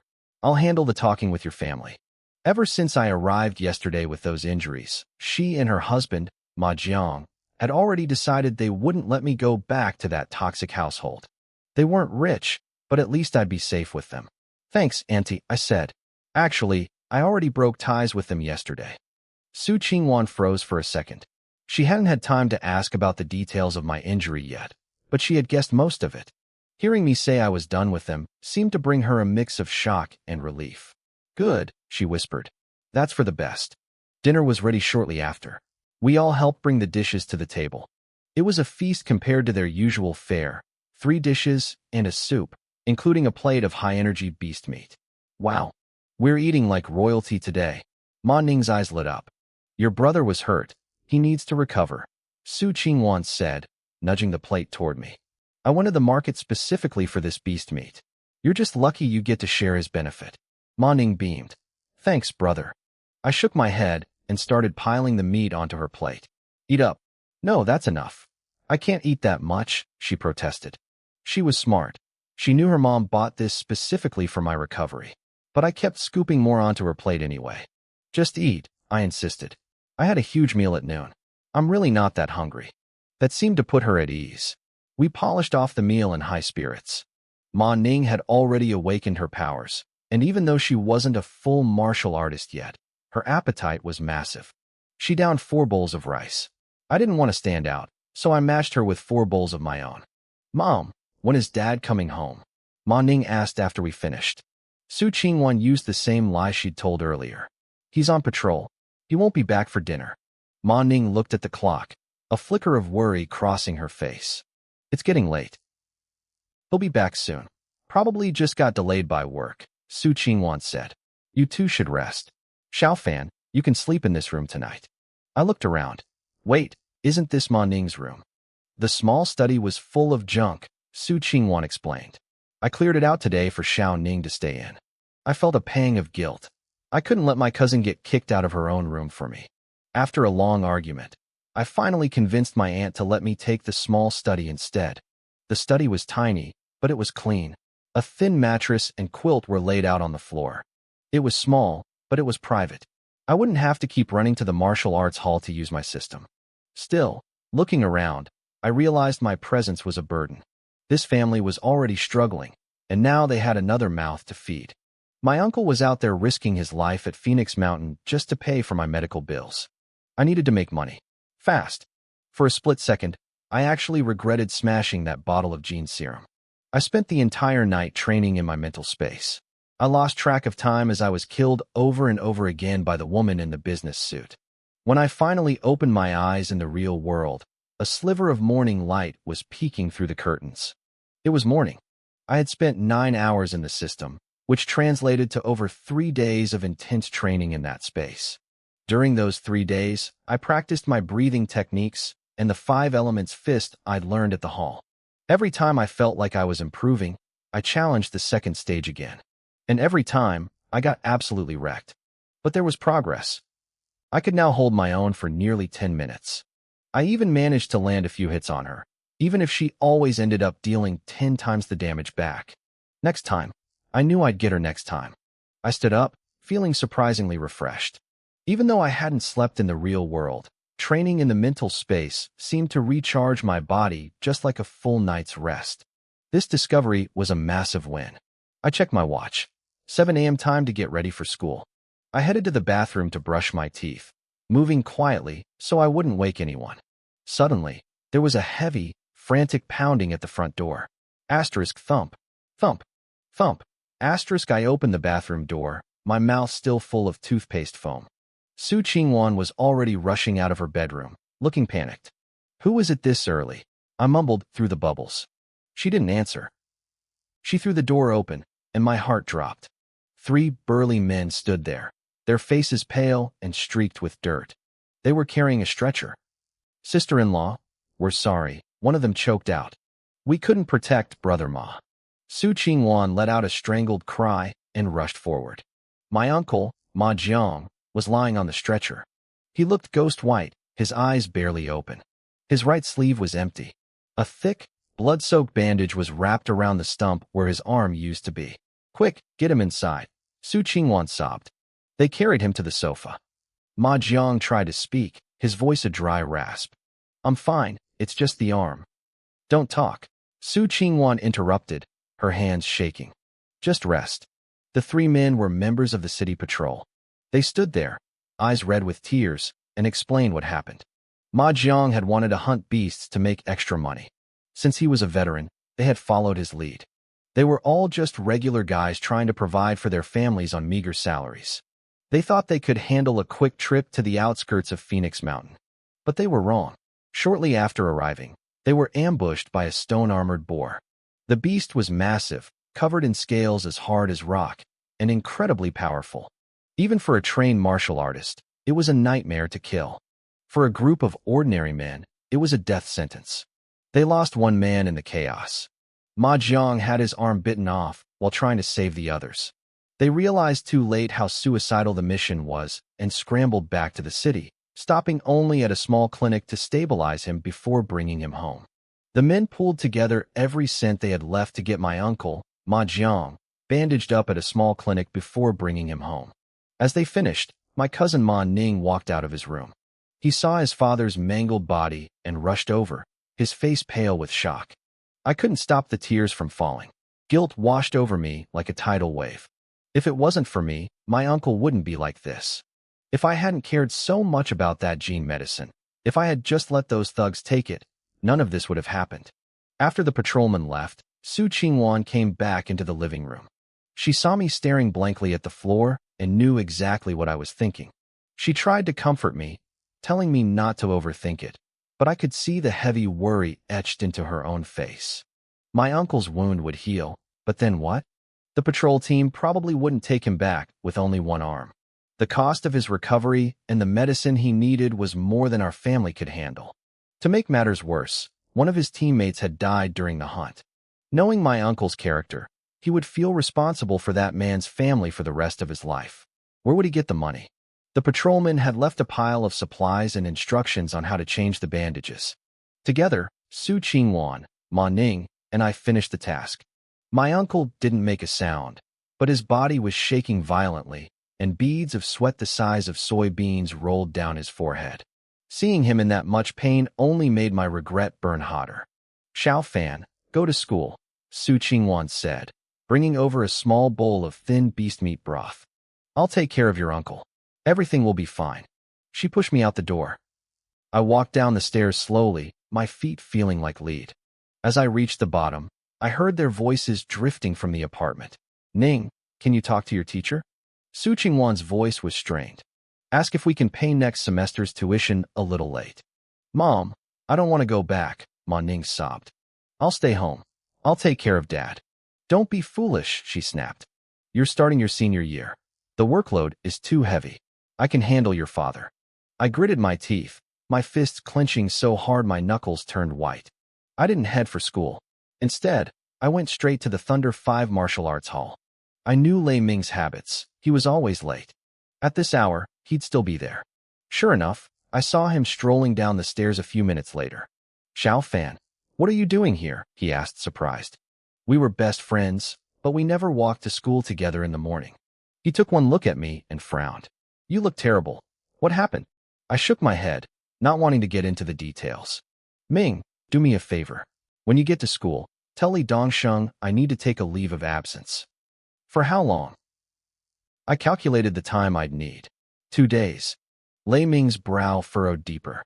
Tell me what's going on. I hesitated, then told him a part of what happened to my uncle. Lei Ming immediately thumped his chest. Say no more. Stay home and take care of things. I'll handle the school side. Li Dongxing won't give you any trouble. I felt a slight weight lift off my shoulders. Thanks. He punched me lightly in the shoulder and grinned. Hey, we're brothers. Don't be polite with me. I left the martial arts hall and headed straight for the outer city. I had a plan. I arrived at the beast trading market and walked up to the reception desk. Excuse me, I said, trying to look confident. Are there any teams looking for members to go to Phoenix Mountain? This was the fastest way to make money. With my current strength, as long as I didn't get reckless, I could handle a Tier 1 beast. Phoenix Mountain was the closest place to find them, but I didn't know the terrain. I needed a guide. The girl behind the counter looked up. She recognized me immediately. I was the kid who had been lurking around earlier and paid the 100 credit entry fee. What do you want that for? She asked, her voice sharp. You're just a high schooler. The wilderness is dangerous. Go home. I got into some trouble. I lied, keeping my voice steady. I need money fast. Do you want money or your life? She shouted, her voice drawing a crowd of onlookers. I felt a headache coming on and prepared to slip away, but then a rough voice called out from the side. The kid wants a mission? I looked over. A man built like a steel tower was grinning at me, showing off yellowed teeth. Is there a mission for Phoenix Mountain? I asked. The man's grin widened. There sure is. Follow me. You Lao San, the receptionist barked. Have you no shame? He's just a kid. What are you going to do? Use him as bait. The man, Yu Lao San, flinched slightly but quickly regained his smug look. Watch your mouth. I'm not tricking anyone. The kid wants to go, right? The girl looked at me, her eyes screaming for me to run. This guy is famous for tricking newbies into being cannon fodder, she warned. Hardly anyone ever comes back when they team up with him. I wasn't stupid. I could tell you Lao San was bad news, but I was desperate. I know. I still want to try. The girl stared at me, then threw up her hands in frustration. Fine. It's my fault for caring. Go ahead and die out there for all I care. Yu Laosen chuckled and threw an arm around my shoulder, leading me away. We moved to a quiet corner outside the hall. Don't listen to her, he whispered. I've been in this market forever. I've been out there dozens of times. You're in good hands. I shrugged his arm off. Can I see the route to Phoenix Mountain? He blinked, then pulled out a worn map. Sure. We head through the Dawn Woods and enter from the southeast perimeter. I ignored his chatter and memorized every line on that map. I only needed him to get me there. I could tell you Laosen wasn't even a formal martial artist yet, so I wasn't afraid of him. Once we reached the mountain and I got my bearings, I'd ditch him before he could try anything funny. Since I was being so cooperative, his team didn't waste any time. Before I knew it, I was in the back of a battered jeep, bouncing across the wasteland toward the mountains. Aside from Yu Laosen, there were 2 other men in the jeep. Including me, we were a team of 4. The 2 in the front were named Ah Wei and Xiao Dao. Both of them had the kind of faces that screamed trouble, hard, scarred, and ruthless. Yu Laosen leaned back, throwing an arm around my shoulder with a smug grin. Brother, I told you we're pros. But there's one thing I didn't mention. We're not just experienced, we're packing some serious heat. He gestured grandly at the battered interior. Look at this jeep. How many of those dirt-poor hunting teams do you think have gear like this? I just nodded and gave him a polite smile. I knew he was exaggerating, but the man had a point about the speed. A trip to Phoenix Mountain would have taken half a day on foot. In this death trap of a car, we made it in about an hour. Phoenix Mountain loomed ahead of us. Legend says ancient phoenixes once nested here, giving the place a mystical reputation that lasted for generations. The mountain range stretched for miles, its peaks towering into the sky. It wasn't the steepest terrain I'd ever seen, but the dense, ancient forests and the thick fog crawling between the trees gave it a heavy, suffocating feel. Beasts lurked in those shadows. It was a beautiful name for a very deadly place. When we reached the base, the men hopped out and immediately started. They didn't just lock the car, they drained every drop of gasoline into portable containers. Xiao Dao noticed me watching and gave a cold snort. We take the fuel, so even if someone breaks the alloy chains, they can't drive it away. I didn't say anything. These guys were paranoid, but in this world, that was how you stayed alive. As we started the hike into the woods, Yu Laosen tossed me a rusted iron sword. Take it. You know how to use one. I caught the hilt and gave it a quick, instinctive flick. The blade hummed as I carved a perfect flower in the air. Yu Laosen froze, his eyes widening in surprise. Whoa, not bad, kid. He cleared his throat, regaining his composure. Just stay close. We're on the outskirts, but small mutated beasts still pop up. They might not kill you, but they're fast. You don't want your face shredded out here. We moved deeper, eyes scanning the brush. According to the map, we were entering the territory where beasts were known to prowl. Yu Laosen signaled for silence. Stay sharp. Ah Wei, Xiao Dao, get the gear ready. We stopped at a flat clearing. Yu Laosen knelt, poking at a sticky clump of something on the ground. He sniffed it, then scrambled up a nearby tree with the agility of a monkey to scout. A moment later, he dropped back down and gave a sharp hand signal. Ah Wei and Xiao Dao didn't waste a second. They started digging. They were big, muscular guys, and within minutes, they had a 3-meter-deep pit. They lined the bottom with jagged, sharpened stakes and expertly covered the top with a layer of branches and dirt. Then came the bait. Yu Laosen turned to me with that same greasy smile. Hey, brother, I'm going to need you to do us a little favor. I had been watching them work, staying out of the way. Now, I looked him straight in the eye. What kind of favor? I'm not a martial artist. I don't have experience. His smile turned predatory. You don't need experience. You just need to stand right here and wait. Wait for what? I asked, playing dumb. To help us attract a scorpion-tail wolf, he said, his voice dropping an octave. I took a few stumbling steps back, making sure I looked terrified. The moment I moved, Ah Wei and Xiao Dao circled around, cutting off my exit. We were in a triangle, and I was trapped in the middle. What are you doing? I cried out, my voice trembling. Xiao Dao let out a cold laugh. Nothing personal. You're just the bait. Did you really think we brought a useless piece of trash like you along for your skills? Yu Laosen stepped forward, his face twisted into an evil grin, though his voice stayed mockingly soft. Xiao Dao, don't scare the boy. He's young. He looked at me. Listen, Jiang. Just follow my lead. We'll be right here. If anything happens, we'll jump in and save you. Look, our weapons are already aimed. I felt a cold surge of contempt. I knew exactly how this ended. These guys wouldn't lift a finger to save me. Even if I survived the wolf, they'd kill me afterward to avoid sharing the loot. But I wasn't the helpless kid they thought I was.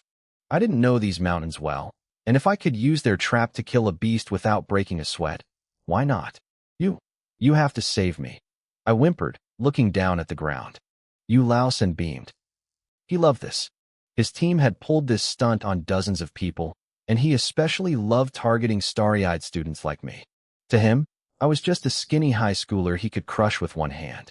He sent the other two into the shadows to hide, and then gave me my instructions. Scorpion tail wolves love canyons, he whispered. They're cunning, and they hunt by scent at night. It's getting dark, so I'll start a fire for you. You sit here. According to the tracks, it'll probably ambush from those bushes to the east. When it lunges, you run toward the trap. They're small. As long as you're fast, it won't touch you. He made it sound so simple. He didn't mention the venomous stinger that could paralyze a man in seconds, or the fact that these wolves were famous for their terrifying speed. A normal person wouldn't stand a chance. But I wasn't a normal person anymore. I had the strength of a rank 1 martial artist. Yu Laosen finished the fire and disappeared into the branches of a tree, his bow drawn. The sun dipped below the horizon, and the forest turned into a world of gray and black. I sat by the fire, but I wasn't just waiting. I began to circulate my innate breathing technique. Suddenly, the world snapped into focus. I could hear the rustle of leaves 100 yards away. I could smell the damp earth and the faint, musky scent of a predator. Time ticked by. I stayed perfectly still, feeling the energy flow through my body. Snap! A branch broke in the thicket. It was a tiny sound, but to my heightened senses, it sounded like a gunshot. Something was out there, and it was hungry.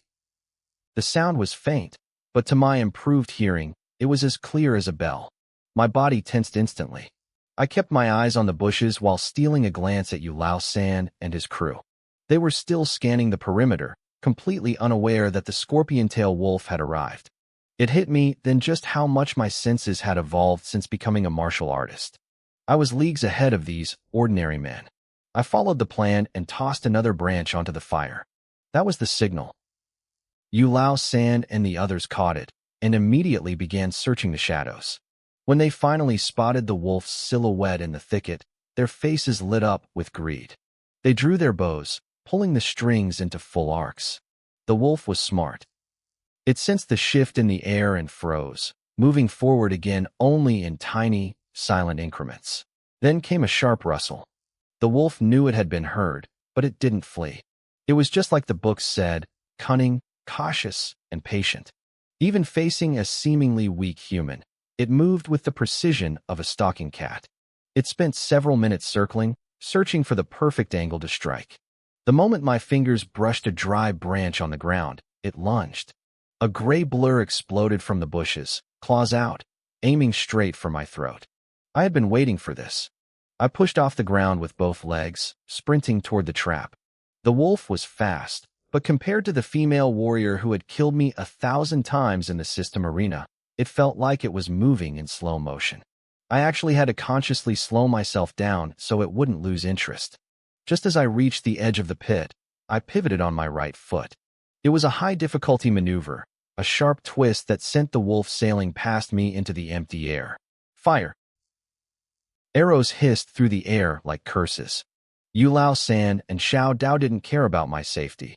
Their arrows flew thick and fast, forcing me to dive out of the way. The wolf let out a pained yelp as it was riddled with shafts and tumbled into the pit. The men leaped from the trees, firing again and again until the creature was a bloody pincushion. Only when it stopped twitching did they lower their bows. Thanks for the help, kid, Yu Laosen said, a sinister grin spreading across his face as he walked toward me. I stood my ground. They didn't go to the pit to claim their prize. Instead, they started circling me. What are you doing? I asked calmly.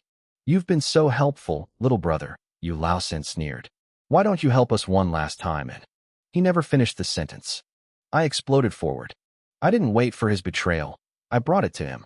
My right fist glowed with the intensity of my blood chi as I drove it into his chest with everything I had. A dull thud echoed through the clearing. Yu Lao San's back bulged from the force of the impact. His eyes went wide with shock. He never expected the sheep to have the kick of a mule. The punch shifted his internal organs, leaving him gasping in agony. Blood leaked from the corner of his mouth. I didn't give him a second to breathe. My hand clamped onto his throat like a steel vise. With a sharp twist, I heard the snap of his neck. He slumped to the ground, dead before he realized he'd picked the wrong target. It happened in a heartbeat. By the time Wei and Xiao Dao realized their leader was dead, I was already moving again.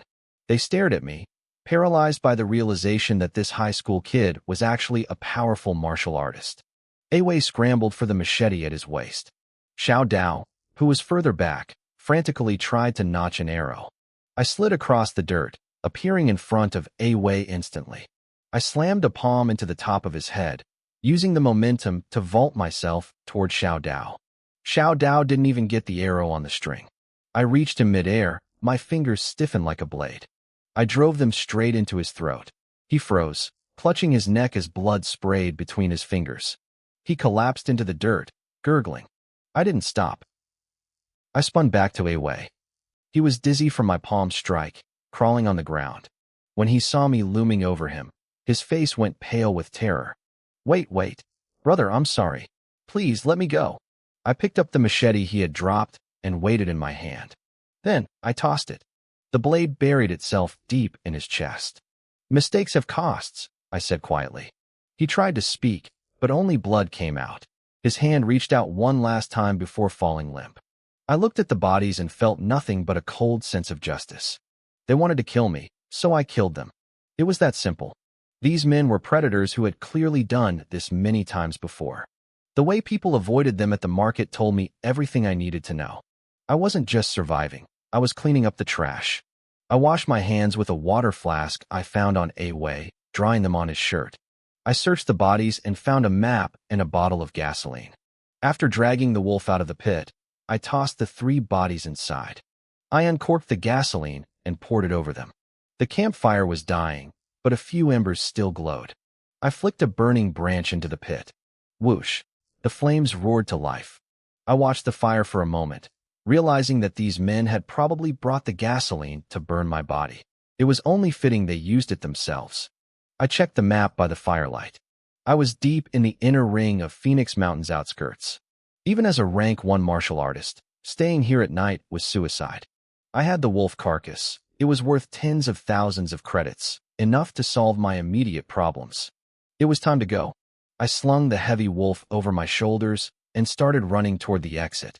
My increased blood chi meant the weight barely slowed me down. The wind whistled through the canyon like a ghostly whisper. I felt a small pang of regret. The wolf had died so quickly from the arrows that I hadn't been able to land the killing blow myself. If I had, I could have used my system to absorb its life energy. Snap! A branch broke nearby. I froze, my heart hammering against my ribs. I checked my surroundings, realizing it was just my own footstep on a dry limb. I took a deep breath and kept moving. I was used to the dark, but this wasn't the city woods anymore. This was the wild, and I needed to get home. Back near Jiang City, the patrols kept things quiet. If a beast wandered too close to the walls, the guards dealt with it quickly. Phoenix Mountain was different. This was where the monsters went when they were pushed out of the civilized world. It was a graveyard for the careless. Rumors said level 4 beasts lived here. Those things were monsters that even the president of the Martial Arts Association would struggle to kill. Compared to them, I was nothing. I was a level 1 novice on my first real hunt. If I ran into something like that, I was dead. I told myself to stay on the outskirts. As long as I didn't wander into the heart of the mountain, I'd be fine. I picked up my pace, the trees blurring past me like a dark fence. Then I stopped. The air turned cold. Fog rolled in, thick and heavy like liquid. Within seconds, my vision vanished. I looked around, but the world had turned into a wall of gray. Somewhere in the darkness, I felt eyes on me. Cold sweat beaded on my forehead. I reached for the map I'd taken from Yu Lao San, but it was useless. I couldn't even see my own hands. Panic started to claw at my chest. I had been heading for the exit, so how did I end up in the deep woods? Had that bastard Yahello given me a fake map? I didn't have time to think. The feeling of being watched grew heavier. Something was out there, stalking me. I stood frozen. Sweat dripped into my eyes, stinging like needles, but I didn't dare move to wipe it away. I could hear a soft rustling sound. It was getting closer. I needed a plan. My eyes were useless in this fog, but I remembered my training. Back in the mental space, the female cultivator had been too fast to see. I had learned to fight her by using the innate breathing technique. I had to feel the world instead of looking at it. I took a deep breath and activated the technique. My mind cleared instantly. My senses expanded, cutting through the mist. To my right, something massive was slithering through the undergrowth. It was a giant python. My pulse quickened. I gripped the heavy cleaver I'd swiped from the man named Xiao Dao. I was lucky I'd kept it. A small knife wouldn't do anything against a beast this size. Shua? The snake didn't wait. It launched itself from the shadows like a bolt of green lightning. It was tired of waiting for its meal. I was ready. I kicked off the ground, my body moving like a gust of wind. I felt the rush of air as the massive head whistled past me. Boom. The python slammed into a boulder, shattering the stone into dust. Sparks flew as its scales scraped against the rock. In that flash of light, I recognized it. It was a green forest python, a level 2 beast. These things were known for their brute strength and iron-hard scales, but they were predictable. They had one fatal weakness, their soft belly. I had a choice. I could run while it was disoriented, or I could stay and fight. If I killed it, I'd get its life energy. I wanted that power. The python hissed, its tail whipping around in a blind rage. It lunged again. I sprinted toward a nearby tree. Just as the snake closed in, I planted my foot against the trunk and launched myself upward. I flipped in midair, bringing the cleaver down with both hands. I aimed for the belly. The blade bit into the skin, but I missed the vital spot. The hide was tougher than I expected. I only managed to leave a shallow gash. I realized my mistake too late. I was too close. The massive tail swung around like a sledgehammer. It caught me midair and sent me flying. I crashed through the thick brush and hit the ground hard. Phew! I coughed up a mouthful of blood. My ribs felt like they had been crushed. A level 2 beast's strength was no joke. A normal martial artist would have stayed down, but I had been killed 1,000 times in the combat arena. I knew how to handle pain. I forced myself up. The python charged again. Boom. I was knocked back once more. Then again. Each time, I dragged myself to my feet. I refused to let it coil around me. If it trapped me, it was over. We danced this deadly dance for 10 minutes. The forest was a mess of broken branches and flying sparks. I was covered in bruises and blood, but I was learning its rhythm. Finally, I saw my opening. The python reared up for a final strike. I didn't dodge this time. I dived under its jaw, sliding through the dirt. I drove the cleaver upward, burying the blade deep into the 7-inch mark, the heart of the beast. I didn't stop there.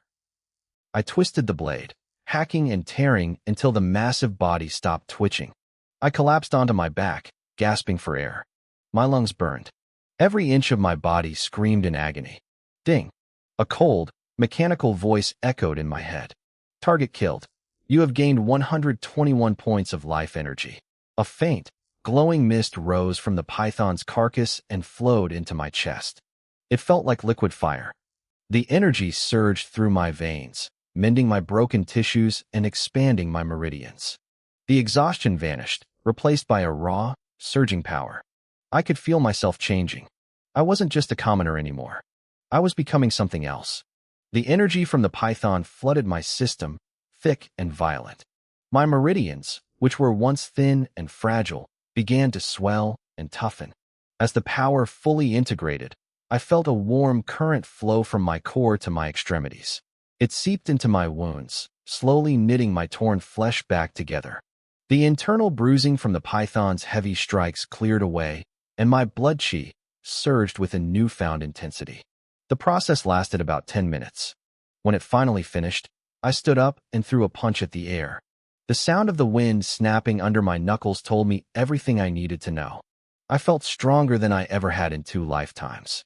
If I weren't deep in the heart of the Phoenix Mountains, I would have dove straight back into my mental space to challenge that suited martial artist again. My expression suddenly darkened. The Phoenix Mountains. I scrambled to a nearby tree, climbed up, and pulled out the map I had taken from Yulao-san. The mist from the dead python had cleared, giving me a better view of my surroundings. I studied the markings, comparing them to the terrain. My blood boiled. That bastard Yulao-san had played me. He and his crew were regulars here. They didn't need a map. They had given me one for a single reason, to make sure their bait couldn't run away. The map was marked with the wrong directions. If I had tried to escape back to the city using this, I would have marched straight into the deepest, deadliest part of the mountains. Even if a bait survived the initial hunt, the forest would finish them off, ensuring no one ever went back to the city to report their crimes. It was a perfect, cold-blooded plan. I took a deep breath, trying to steady my heart. If I hadn't run into that green forest python, if I had encountered something even stronger, I would be a corpse right now. I squinted through the dim morning light, orienting myself by the stars and the rising sun. Once I was sure of the way back, I dropped from the tree. I looked at the massive python carcass and sighed. It was too big to carry, and my rusty cleaver wasn't sharp enough to butcher it quickly. My storage space couldn't hold food or organic matter yet. Leaving it behind felt like throwing away a fortune, but I couldn't stay. This area was dangerous. I grabbed the scorpion-tailed wolf carcass I'd killed earlier, slung it over my shoulder, and started running. I covered over 10 miles in a blur of motion. My new strength made my legs feel like pistons. By the time I reached the outskirts, I found Yulao-san's abandoned truck exactly where I expected it. I didn't know how to drive, and the city gates wouldn't open until dawn anyway, so I climbed into the cab to rest. I didn't actually sleep. In the wilderness, closing your eyes for too long is a death sentence. I kept my hand on my blade, watching the shadows move until the sky turned gray. At first light, I tossed the truck for anything valuable. Finding nothing but junk, I shouldered the wolf again and began the long trek back to Jiang City. The dozens of kilometers passed quickly. With my increased cultivation, I was moving twice as fast as a normal person. I reached the city gates right at 6 a.m., just as the heavy iron bars were grinding open. I was a sight to behold. My clothes were shredded rags, I was covered in dried blood, and I was hauling a monster over my shoulder. People stared and whispered as I walked through the gates, but I didn't care. I headed straight for the beast trading market. The market was already buzzing. Hunting teams usually spent the night in the wild and returned in the morning to sell their haul. The stalls were crowded with families looking to buy small scraps of beast meat to boost their children's blood chi. I found an empty spot and dropped the scorpion-tailed wolf onto a stone platform. A few people wandered over to ask the price, but as soon as they realized I was selling the whole beast and not just cuts of meat, they walked away. I didn't have the patience to stand there all day. I walked over to a nearby stall where a group of grizzled hunters were selling their own catch. They had been watching me since I arrived. "Do you buy carcasses?" I asked. The leader, a burly man, looked at the wolf and then back at me. He scoffed. "Can't you see we're trying to sell our own stock? Why would we buy yours?" I didn't take offense. "I'm selling the whole thing at a discount. You buy it from me in bulk, you flip it for a profit. Simple." His eyes sharpened. The hunters around him started leaning in. "Sell it to me," someone yelled from a neighboring stall. The burly man turned and snapped at the crowd. "Back off." He came to me first. He turned back to me with a much friendlier face. "I'm Xiao Jiqiang. What's your name, kid?" "Names don't matter," I said, staying focused. "One price. 50,000 Blue Star coins." I knew the price was a bit high based on what I'd heard before. Xiao Jiqiang's face fell. "Kid, you're killing me. I can't make a profit at 50. 48,000. I countered. "Take it now, or I move to the next stall. Think about it. No hunting risks, no injuries, no processing loss. You'll make at least 3,000 just by standing here." That did it. Xiao Jiqiang looked at the crowd of other buyers waiting to pounce and slammed his hand on the table. "Fine. Deal. Cash for the beast." He counted out the bills, and I stuffed the money into my pocket. As I turned to leave, I heard the other hunters whispering behind me. "Nice haul, old Xiao. You're buying the drinks tonight. Hey, look at that kid's clothes. You think he killed that wolf himself?" If he did, he's a total psycho. No way. He looks like a high schooler. He probably just got lucky. Actually, wait. I saw him leaving the city yesterday with Yu Lao San's crew. I heard the hunters whispering behind me, wondering if Yu Lao San had finally grown a heart. I didn't care what they thought. I had my cover story ready, and I wasn't afraid of their questions. As I turned the corner to leave the beast market, I ran straight into Xiao Xian, the receptionist from the front desk. She froze, her eyes widening until they looked like saucers. She pointed a trembling finger at me, her mouth hanging open. You, she stammered, unable to find the words. I forced a small, polite smile. Hello. She looked me up and down like she was seeing a ghost. You're alive? Where's Yu Lao San? I narrowed my eyes slightly. Dead. What? She shrieked, before quickly slapping a hand over her mouth. She leaned in, whispering urgently. How did he die? I kept my voice flat and indifferent. Their trio took me out to hunt. They tried to use me as live bait, so I ran. I got lost in the woods, and by the time I circled back, someone had already killed them. There was a dead scorpion-tailed wolf lying in their trap, so I took it. Xiao Xian gave me a long, complicated look. She stayed silent for a long time, her expression unreadable. Yu Lao San and his crew, they spent years tricking people who wanted to get rich into going to Phoenix Mountain. They were pros at it. No one knows how many people they actually got rid of. I just didn't expect them to finally fall. She shook her head. They were criminals, and with no family to look after them, nobody would come seeking revenge for their deaths. The city was better off without them. But seriously, try to come up with a better lie next time, okay? I blinked, then gave a tiny shrug. She had warned me, and that was enough. She didn't press further. She turned around to open the main hall doors for the morning shift, humming a light, cheerful tune. Thank you, I muttered under my breath as she walked away. My clothes were a mess. The fight with the green-scaled python had shredded the fabric, and even though I'd washed off the blood, I looked like a beggar. I stopped at a nearby stall to buy a fresh outfit, cleaned myself up, and headed to the inner-city morning market. I spent nearly 10,000 Blue Star coins on 10 pounds of high-grade beast meat before making my way to my aunt's house. It was 7 a.m. I felt a pang of guilt as I reached the door. I'd been so focused on the hunt that I only remembered to have Lei Ming cover for me at school. I'd completely forgotten to tell my aunt I wouldn't be home. She was probably worried sick. Before I could even knock, the door swung open. Xiao Fan. It was my aunt, Su Qingwan. Her face was pale, but when she saw it was me, she let out a cry of relief. Where were you? I've been worried to death. Get inside, quickly. My cousin, Ma Ning, ran out of his room when he heard the commotion. Common, where were you? Mom didn't sleep a wink. She even went to the Jiang family house looking for you.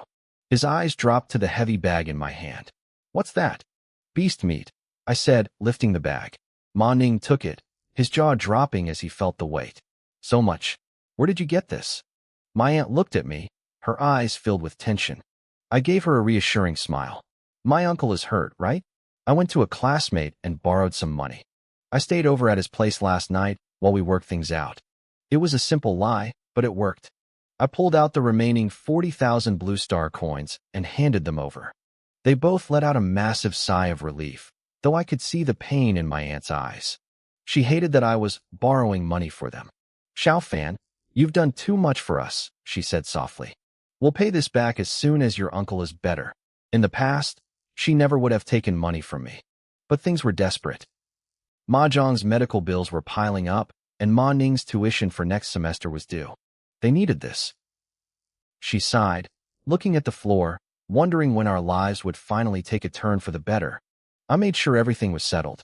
I told Ma Ning to go pay his tuition and urged my aunt to clear the hospital debts. The pressure on the family was finally starting to ease, but I knew this wasn't enough. I needed a way to make real wealth, something that would change our lives forever. I had one more day of leave from school, and honestly, I didn't want to go back anyway. Training inside my mental space was 10 times faster than anything I could do in the real world. Plus, the combat trials were sharpening my instincts in ways a classroom never could. What could school teach me? Basic body tempering techniques and some history? It was a waste of time. I needed to figure out how to get a long-term leave of absence. I arrived at the Thunder 5 martial arts hall early. I waved to Bing Bing at the desk and headed straight for a private training room. My haul from Phoenix Mountain was incredible. Beyond the money from the wolf, I had absorbed the life energy of a green-scaled python, a level 2 beast. I felt stronger than I ever had in my life. I needed to see the numbers. I needed to know exactly how much that energy had moved the needle. I stepped up to the blood chi tester, pricked my finger, and waited. Ding! The red light faded, and the digital screen flickered to life. 4.7. My heart hammered against my ribs. 4.7? That was insane. I could probably crush any student at the number 3 high school with that value. Even the geniuses who had awakened early and spent thousands on supplements usually hovered around a 2.0. I didn't know how I compared to the top-tier elites of the city yet, but at this rate, catching them was only a matter of time. I took a deep breath to steady my nerves and moved to the combat strength tester. I threw a casual punch. No special technique, just raw power. The numbers blurred on the screen before locking in. Combat value, 682. I stared at the display, stunned.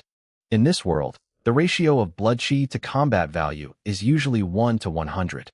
Even after awakening and learning special techniques, most people stay within a predictable range.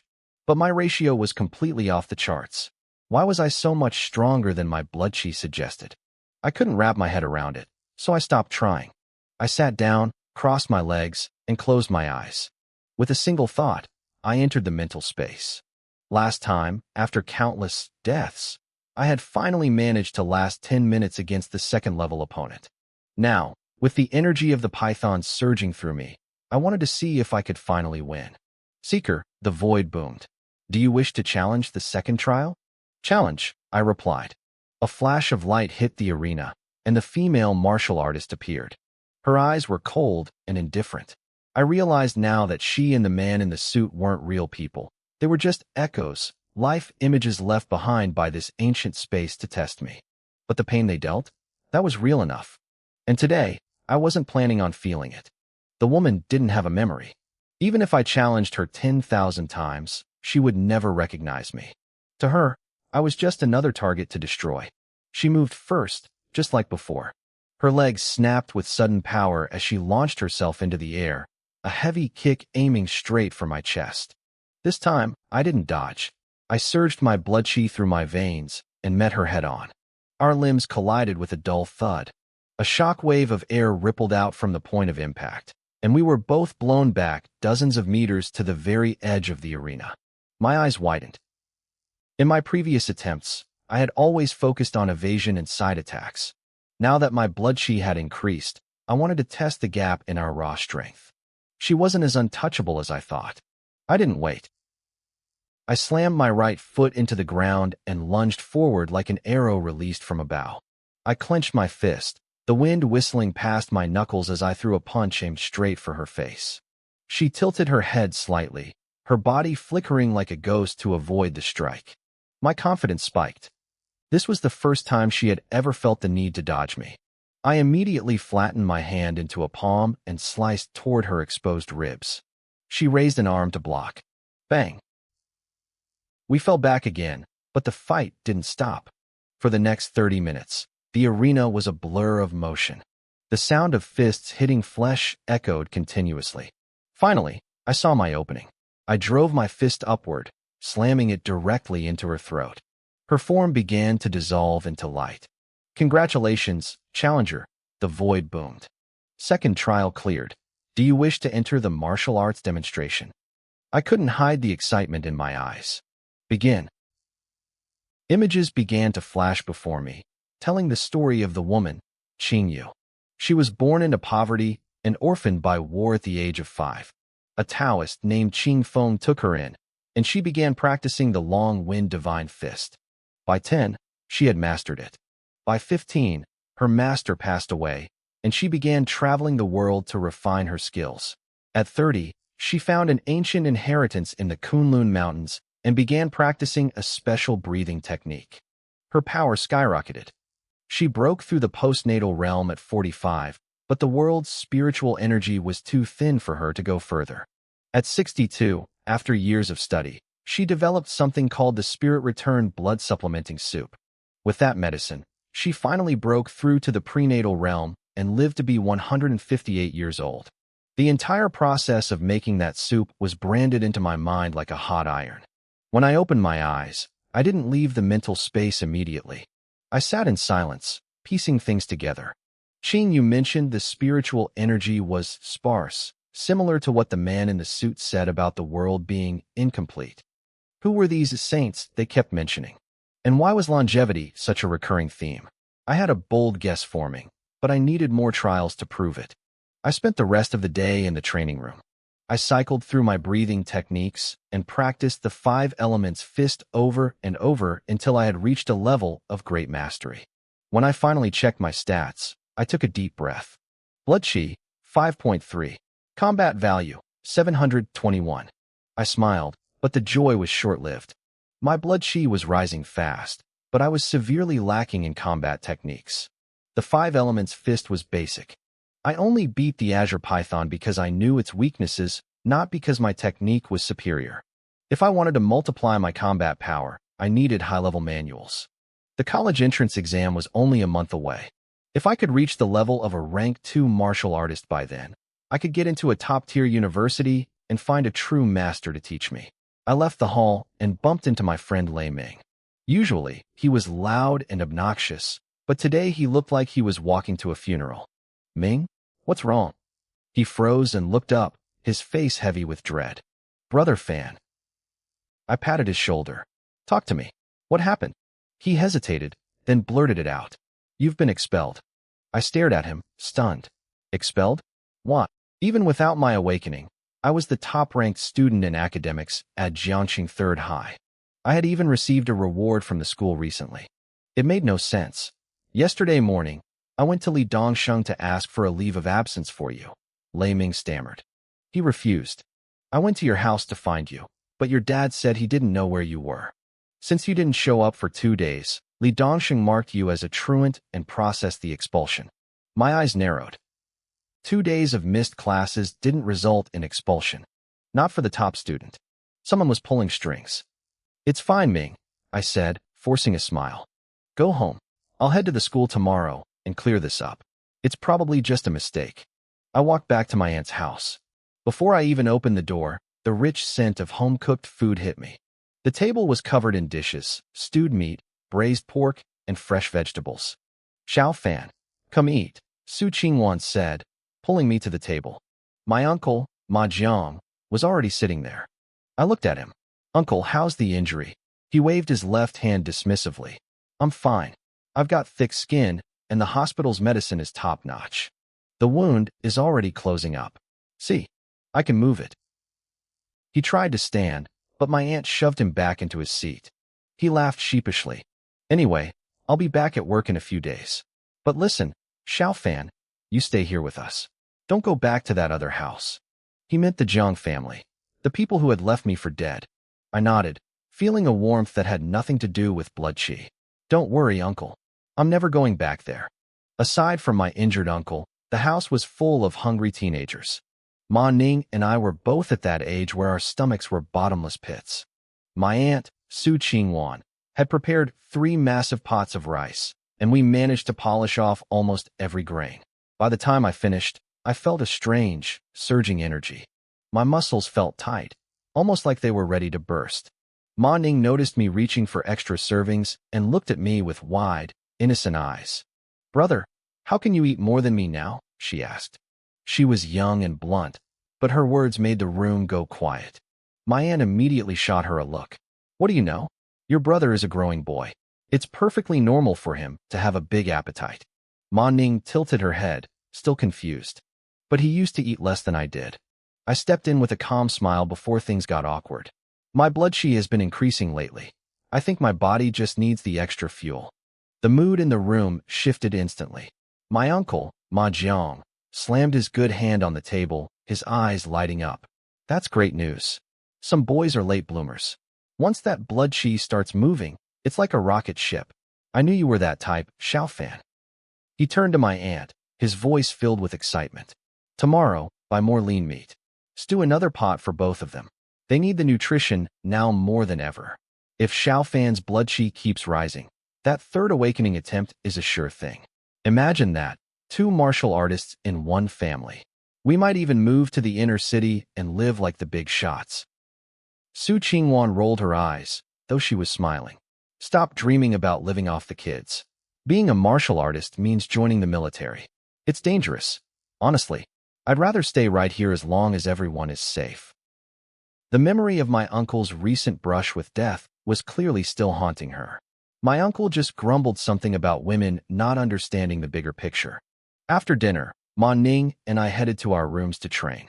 As I sat cross-legged on my bed, I could hear their muffled voices coming from the living room. Is your wound really okay? My aunt whispered. Going back to work next week, is it too soon? I'm fine, my uncle insisted. It doesn't hurt to move anymore. Another week of rest is plenty. Besides, my job is easy, just walking around. I'd rather be out breathing fresh air than lying here.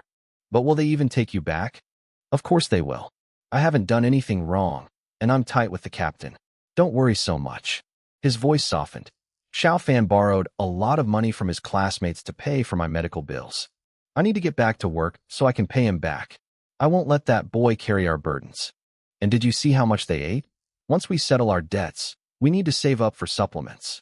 We can't afford the new stuff, but maybe some older tonics. We can't let our kids fall behind everyone else. I heard my aunt sigh. Ning has so much talent. She awakened so early, but we couldn't afford a grade 1 gene medicine for her. We're holding her back. I gritted my teeth, my resolve hardening. I had to train harder. I had to become a martial artist, make money, and pull this family out of poverty. And I had to find a way to get Ma Ning that gene medicine. Thinking about the bottle I had smashed earlier made my heart ache with regret, but I shook the thought away. I couldn't change the past. I could only focus on the strength I was building now. The next morning, I finished my cultivation and got ready for school. Xiao Fan, breakfast is ready, my aunt called out. Can't stay, I shouted back, grabbing 2 large steamed buns. I stuffed one in my mouth and held the other, sprinting out the door. This boy, always in such a rush. I heard her complain behind me. If I remembered correctly, the first period was taught by Li Dongsheng. I couldn't confront him about my expulsion during class, so I had to intercept him before he made it to the room. I waited in the long hallway connecting the office building to the classrooms. After 10 minutes, I saw him strolling toward me. Teacher Li, I said, stepping into his path with a polite smile. His face darkened the moment he saw me. Jiang Fan, you still dare to show your face here? Didn't Lei Ming tell you? You've been expelled. I kept my expression calm. He told me, but I'd like to know exactly why. Li Dongsheng let out a cold sneer. Why? You ditched school for 2 days. That's why. First of all, I said evenly, I had Lei Ming ask for leave on my behalf. Second, even if you didn't approve it and marked me as truant, the standard punishment is a warning. Expulsion for 2 days of missed classes? That's not in the rules. He started to snap back, but I cut him off. Did you forget the school handbook, teacher? If you're struggling to remember, check page 28, article 256. It's all there. I used to respect this man, but ever since I realized he was eyeing my gene medicine, that respect had vanished. A thought struck me. Was this expulsion his way of getting back at me for refusing to sell it to him? Don't think that just because you're good at academics you can be lawless, Li Dongsheng hissed. In this world, martial power is everything. Below the level of a martial artist, everyone is an ant. No matter how high your grades are, you're just a useless failure who will end up serving people like me. His voice dropped to a sinister whisper. Expelling you is a mercy. If you keep pushing this, you'll offend people far more powerful than me. Then, losing your spot in school will be the least of your worries. I felt a spark of realization. So that was it. He was trying to intimidate me by hinting at some big shot who wanted my medicine. But would a truly powerful person really go through all this trouble for 1 bottle of student-grade gene medicine? My teacher wasn't as smart as he thought he was. I actually laughed. By now, a crowd of students had gathered, watching the drama unfold. Li Dongsheng saw them and realized he was losing face. His eyes scanned the crowd and landed on a tall, muscular student. Li Meng, he barked. Jiang Fan is no longer a student here. Drag him out and throw him off campus. If he resists, treat him as a trespasser. I'll officially record it as an act of school service on your part. Li Meng's eyes lit up. He walked over with a predatory grin. Heard the man, Jiang Fan. Let's go. He reached out, his hand like a steel vice, and gripped my arm tightly. I frowned. With a slight, sharp jolt of my shoulder, I released a burst of strength. The force sent Li Ming stumbling back nearly 2 meters. Oh, Li Ming looked surprised. Then his face twisted into a smirk. You've got a little kick in you after all. He lunged at me again. In our class, I was famous for being a literary genius but a martial cripple. My blood chi had been stuck at 0 .8 forever, and I hadn't even awakened. Li Ming, on the other hand, had awakened long ago, and his family had recently bought him his own bottle of gene medicine. He thought this would be easy. He was wrong. Li Ming's plan was simple. His blood chi was incredibly close to 1.0. Once he hit that mark, becoming an official martial artist would be easy. He couldn't wrap his head around how a waste, with a 0 .8 value, had just pushed him back. He figured I must have gotten lucky. He felt the eyes of the crowd on him, and his face burned with shame. Being embarrassed in front of everyone by a loser like me was unacceptable. He decided he needed to break me. Li Ming lunged forward, his feet slamming into the pavement as he threw a heavy punch straight at my face. I didn't even flinch. I just watched him. After the countless life-and-death battles I'd endured in that mental combat space, Li Ming's movements looked like slow-motion amateur hour. To me, he was a toddler playing house. Is that Zhang Fan? Someone whispered in the crowd. He's frozen stiff. You'd be scared too, another student replied. Li Ming is basically at martial artist level. One punch and Zhang Fan is going to be in the hospital for weeks. Pitying looks followed me as the attack closed in. The force of Li Ming's fist cut through the air with a sharp hiss. A few girls in the back even covered their eyes, not wanting to see the bloody mess they expected me to become. Then, a scream rang out. But it didn't sound like me. It sounded like a slaughtered pig. Li Ming flew backward, crashing hard against the hallway wall. Blood sprayed from his mouth as he slumped to the floor. The sudden, violent reversal left everyone wide-eyed. The girls who had been hiding their faces peeked through their fingers and gasped. Li Ming, the powerhouse, was the one broken on the ground. Li Ming tried to gasp out a word, but his strength failed him, and he went limp. Li Dongsheng had already started walking away after giving the order. When she heard the scream, she frowned, thinking something had gone wrong. She turned around and saw Li Ming sprawled in the dirt. Her jaw dropped. She blurred across the space, appearing in front of me in an instant. Zhang Fan. You're out of control. She roared the words and reached out to grab me, intended to pin me down. But in a flash, she realized her hand was caught. I had clamped down on her wrist like a vice. When she looked into my eyes, she saw a coldness that made the hair on her neck stand up. Li Dongsheng was a rank 1 martial artist. Her blood chi was 5.5. In her mind, a 0 .8 trash like me shouldn't even be able to see her move, let alone stop her. Yet, looking at me, she felt a genuine surge of fear. Zhang Fan. How dare you? She barked, her voice shaking despite her attempt to sound authoritative. I didn't say a word. I just shoved her hand away. Li Dongsheng stumbled back, nearly losing her balance. When she steadied herself, her face was so dark it looked like it was dripping ink. You assaulted a teacher, she hissed. The evidence is undeniable. You are officially expelled. Do you have anything to say for yourself? I stared at her for a long time, watching her squirm until she looked genuinely unnerved. Then I smiled. Expelled? Fine, I said. I just hope you don't regret it. This was a school, so I couldn't exactly kill them both here. Besides, after breaking Li Ming and scaring the hell out of Li Dongsheng, my anger had cooled down. Expulsion didn't scare me. With my current blood chi of 5.7, any high school in Jiang City would treat me like a king. I couldn't wait to see the look on their ugly faces when I finally showed the world what I could do. I turned and walked away. Li Dongsheng watched my back, her expression shifting between anger and doubt. Her gut told her I was different, but she forced those thoughts away. She had a class to teach. After a few steps, she glanced back at Li Ming, who was still lying there like a dead pig. A look of disgust crossed her face. You lot, she pointed to some students. Carry him to the infirmary. I walked out of the school gates, my mind already racing. I needed a new school, but which one? Before I could get far, a figure stepped out and blocked my path. Student Zhang Fan, right? I'd like to have a word with you. The man was middle-aged, wearing a black-rimmed glasses and a suit that had seen better days. It was covered in wrinkles. Noticing me looking at his clothes, he quickly tried to smooth them out and straightened his posture. Let me introduce myself. I'm Luo Xiaowu, the principal of Jiang City Martial High. I blinked, confused. You know me? I'd never seen this man in my life, yet he spoke like we were old friends. Of course, he said with a grin. The #1 genius of 3rd High, Jiang Fan. Your name is like thunder to my ears. How could I not know you? I gave him a skeptical look. His suit was cheap. Even Li Dongxing dressed better than this guy. I wasn't entirely sure he was actually a principal, but I decided to play along to see what he wanted. Principal Luo, I said.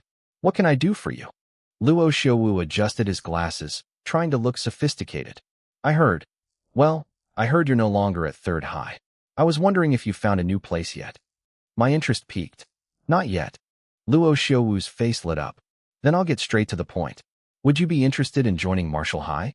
I know our school is small and the equipment is a bit vintage, but it gets the job done. You were a star at 3rd High, and I promise we'll match whatever benefits they gave you. Plus, I'll personally oversee your training. Seeing my surprised expression, he puffed out his chest.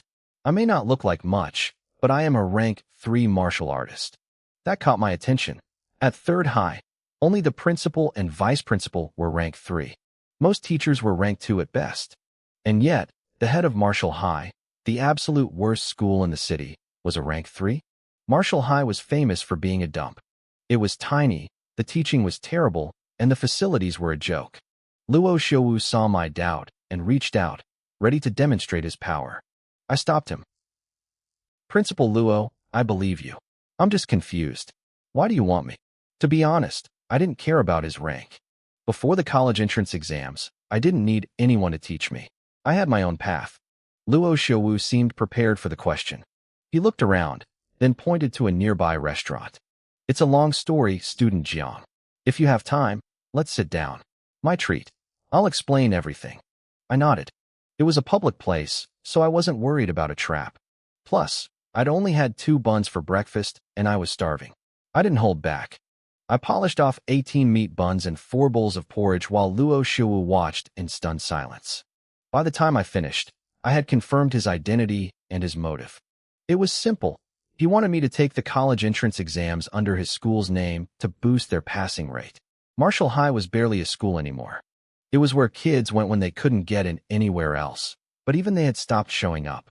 If the school didn't produce at least 1 successful college applicant this year, the government was going to shut them down for good. Luo Xiaowu had a desperate plan. He wanted to bring in high-achieving students to boost his school's passing rate, just to keep the government from revoking his license next year. I listened, but I wasn't an idiot. Principal Luo, I get what you're saying, I said, leaning back. But how did you know I'd fit your criteria? And how did you know I was kicked out of Martial High School #3? Luo Xiaowu looked a bit embarrassed. I had dinner with some old friends yesterday. They told me you were a genius. The top student at #3. I looked at him, feeling a sudden wave of pity. His friends had clearly set him up. They knew I'd failed my bloodsheet tests and was considered a loser. They were laughing at him behind his back, and he had no idea. Still, this was an opportunity. If I showed my true strength now, I could probably get into the prestigious school #1, but I wouldn't have any leverage. I'd be just another student under their thumb. School #5 was different. They were desperate. Principal Luo, I said, testing the waters. If I join your school, what's in it for me? His eyes lit up. He knew I was open to a deal. I can offer you everything #3 gave you, plus. He hesitated, doing the math in his head. I'll personally give you 5,000 blue star coins as a bonus. I didn't blink. I have 3 conditions. If you agree, we have a deal. I held up 3 fingers. First, 10,000 blue star coins, paid up front. Second, I don't attend classes. You don't restrict my freedom before the college entrance exams. Third, you handle all the transfer paperwork. Luo Xiaowu frowned, his face tight with indecision. Then, he gritted his teeth and slammed his hand on the table. Fine, I agree. I smiled and reached out my hand. Pleasure doing business with you. I followed him to school #5 to sign some papers and make it official. Once the 10,000 coins hit my account, I left immediately. I didn't need a school to teach me. I just needed the credentials to sit for the exam. More importantly, I needed the money. The spirit-returned blood-supplementing soup recipe I'd gained from my mental space required expensive herbs. The money I'd made hunting wolf beasts in the mountains was already gone. This was the safest way to fund my growth. As for Luo Xiaowu being tricked by his friends, I'd fulfill my end of the bargain by passing the exam. My conscience was clear. A few blocks away, near school number 3, a group of middle-aged men sat in a high-end restaurant. A roasted lamb leg sat untouched on the table as they toasted each other with wine. A knock came at the door. A small man in rough clothes hurried in, looking out of breath. "Boss, Luo Xiaowu and Zhang Fan just." He stopped, seeing the others. The man at the head of the table waved him off. "Speak. These are all friends." Luo Xiaowu found Zhang Fan at the gates of school number 3. The messenger reported. They ate at a bun shop, and then he paused to catch his breath. "I believe Luo Xiaowu has officially recruited him into school number 5. The boss nodded, a cruel smirk spreading across his face. "Good. You can go." Once the door closed, the room erupted in laughter. Luo Xiaowu actually took the bait. I had no idea I was being used as a punchline. I was already 10 minutes away, standing in front of a massive pharmacy called Anne's Hall. It was one of the 3 biggest chains in the city. Most people came here for modern blood-chi potions or genetic serums, but I was looking for something ancient. Traditional Chinese herbs were rare and hard to find elsewhere. The first floor was packed. People lined up at counters filled with sleek, bottled medicines. I scanned the shelves, healing tonics on the left, gene potions in the middle, common cold medicine on the right. Nothing looked like raw herbs. I walked up to the reception desk. "Where can I find traditional medicinal herbs?" The receptionist gave me a professional smile. "This way, please." She led me through a maze of corridors to a tiny, cramped counter in the far corner. An old man with thinning white hair was fast asleep behind the wood, a puddle of drool forming on the counter. Beside him was a small, dusty side door. In this world, modern tech had replaced old medicine. Even commoners used refined extracts. Traditional herbs were a dying art, kept alive by places like Anne's Hall only for the sake of tradition. "Old Sue, you have a customer," the girl whispered. She nodded to me and left. The old man blinked, stretched, and let out a long yawn. He looked at me with bored eyes, likely assuming I was just some poor kid looking for a cheap folk remedy because I couldn't afford real medicine. "What do you want?" he asked, yawning again. I handed him a slip of paper. "Do you have these? I also need a set of brewing equipment." His eyes scanned the list lazily until they hit the entry for wild mountain ginseng. He froze. His gaze snapped up to mine, sharp and suspicious. "These aren't cheap, kid. Just tell me if you have them," I said calmly. "And tell me the price." The laziness vanished. He pulled out a calculator and started tapping away furiously. "One dose will be 5,266 Blue Star coins. If you're buying, I'll round it down. 5,000 even." I felt a surge of relief. I had the money. Now, I had the means to finally begin my real training.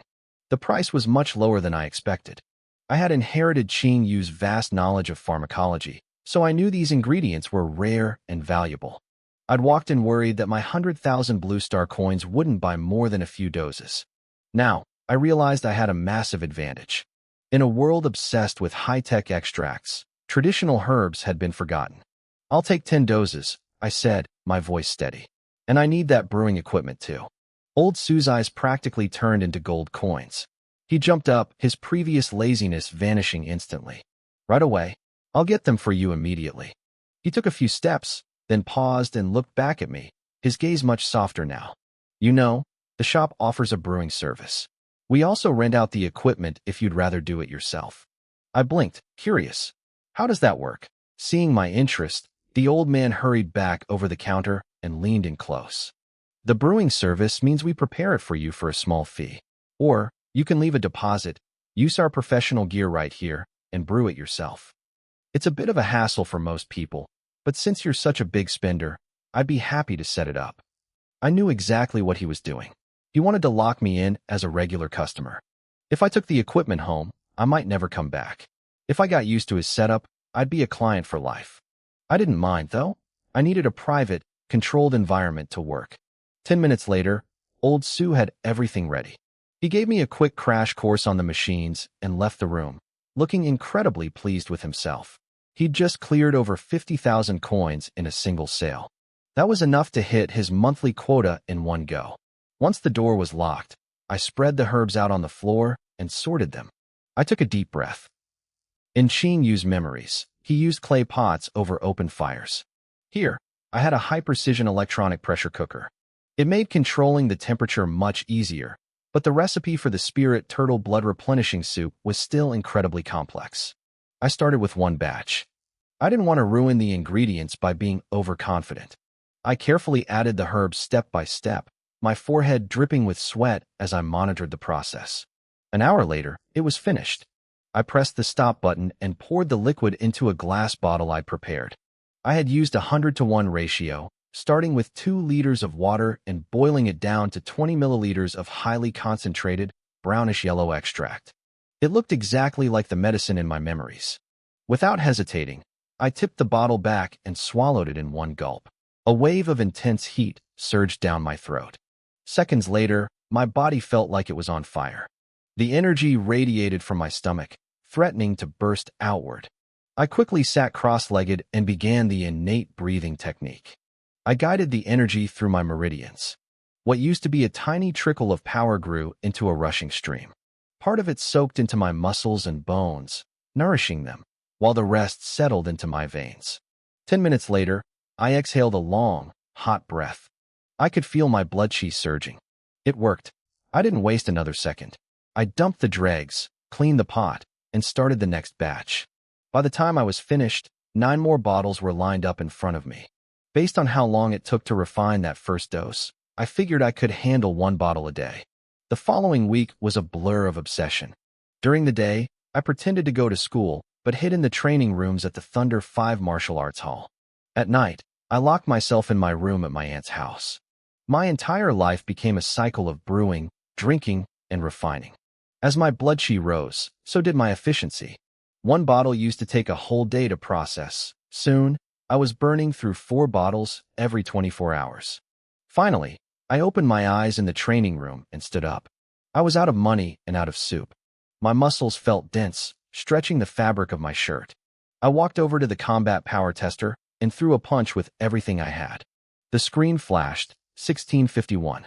My heart hammered against my ribs. I moved to the blood chi tester. The red numbers climbed and settled at 11.2. I had broken the threshold. I was officially a rank 2 martial artist. It felt surreal. In a city like Jiang City, rank 2 was elite. Most teachers at my high school were only rank 1. I wondered where I stood compared to the city's so-called geniuses now. I headed back to Aunt's hall to restock. Old Sue was napping again, but he snapped awake the moment I knocked on the counter. "Ah, my young friend. You're back," he chirped. The same order as last time? He was practically worshipping me now. I'd spent 100,000 coins in his dusty corner in a matter of weeks. "I'm not buying today," I said. "I wanted to ask, do you buy medicine here?" Old Sue blinked, stunned. "Buy medicine? I don't have the authority for that. The big pharmacy across the street only sells stuff from their own labs. They don't take outside products. Are you planning on?" I didn't answer. He saw I wasn't going to talk and quickly changed gears to stay helpful. "Well, do you remember that receptionist girl who brought you back here the first time?" I thought about it for a moment and nodded. "Fine. You go back to your nap, Old Sue." The old man gave me an awkward smile and watched me walk away. I headed toward the main lobby of Aunt's hall. The place was packed, the air thick with the smell of expensive herbs and the chatter of wealthy customers. In the center of the room, a group of well-dressed teenagers were looking around with wide eyes. They were surrounding a girl with pale skin and delicate features. She looked like she belonged in a luxury magazine. "Xiao Wei, I can't believe your family owns Aunt's hall," one of them exclaimed. "We've been classmates for 3 years, and you never said a word. You're so humble." Xiao Wei smiled, though she tried to look modest. "We're all classmates. Please don't say that.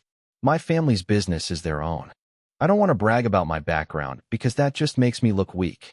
We should focus on personal growth. Becoming a martial artist and serving the country. That's what really matters." Her friends practically swooned at her words. "Listen to that maturity. Xiao Wei, You're not just beautiful, you're strong.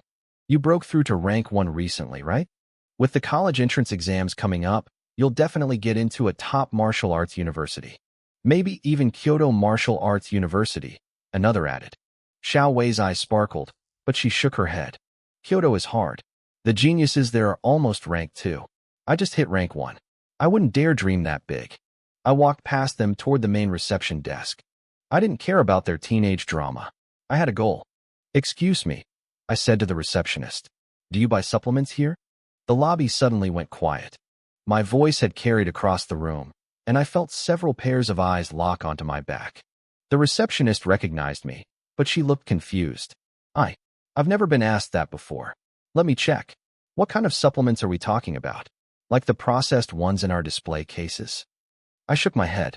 No, they're refined from traditional Chinese herbs, but the effects are very high. She hesitated. Herbal medicine? Probably not, but I'll ask. Don't bother asking, a sharp voice barked from behind me. Where did this scammer come from? I turned around. Xiao Wei and her entourage were marching toward me, their faces full of arrogance. Xiao Wei was leading the charge, looking at me like I was something she'd stepped in on the sidewalk. Miss Xiao Wei, the receptionist said, bowing her head. Xiao Wei ignored her and glared at me. Do you have a brain? Herbal medicine is dangerous. You think people can actually eat that to boost their blood chi? And you believe him? The receptionist went pale and stayed silent. Xiao Wei stepped closer to me. Who are you? How dare you try to run a scam in my family's shop? Her friends chimed in immediately. Look at this guy. So young and already a con artist. Does he even know where he is? I narrowed my eyes. My blood started to simmer. These kids didn't know a thing, yet they were already labeling me a criminal. I took a step forward, staring directly into Xiao Wei's eyes. You're calling me a scammer? I asked, my voice low. Xiao Wei flinched. For a split second, she looked like a prey animal staring at a predator. Her skin broke out in goosebumps. But then she remembered she was in her own shop, surrounded by friends. She puffed out her chest. Only ignorant people believe in herbal soups, she spat. People have died from drinking that garbage. What are your real intentions, bringing that poison here? I was about to lose my temper when a figure came running toward us, gasping for air. Xiao Wei, stop talking nonsense. It was old Su. He looked panicked. This is a valued customer. Xiao Wei looked uncomfortable. Grandpa Su. Old Su might have looked like a beggar in his tattered clothes, but he clearly held status here. He turned to me and bowed slightly. I am so sorry, young man. Then he turned back to Xiao Wei, his face stern. Apologize to him. Now. Xiao Wei's face turned bright red. She was humiliated in front of her friends. Why should I? Because this young man has spent over 100,000 coins in our shop, old Su snapped. Is this how you treat our guests? The group of teenagers gasped. 100,000 coins? Most of them came from good families, but they didn't have that kind of pocket money. They looked at my plain clothes, then back at old Su. Who knows where he got that money? Xiao Wei muttered under her breath. Probably. Xiao Wei, old Su shouted. She bit her lip, looking like she wanted to cry from the shame. I'm sorry, she whispered. My face remained cold. I looked at old Su and sighed. It seems I'm not very welcome here, old Su. I won't stay where I'm not wanted. I turned and walked out before anyone could say another word. Old Su tried to chase after me, but by the time he hit the sidewalk, I was already gone. Inside, near the staircase to the second floor, a group of men in expensive suits were walking down. At the front was an elderly man in a silk robe, Xiao Wei's grandfather and the owner of An's Hall.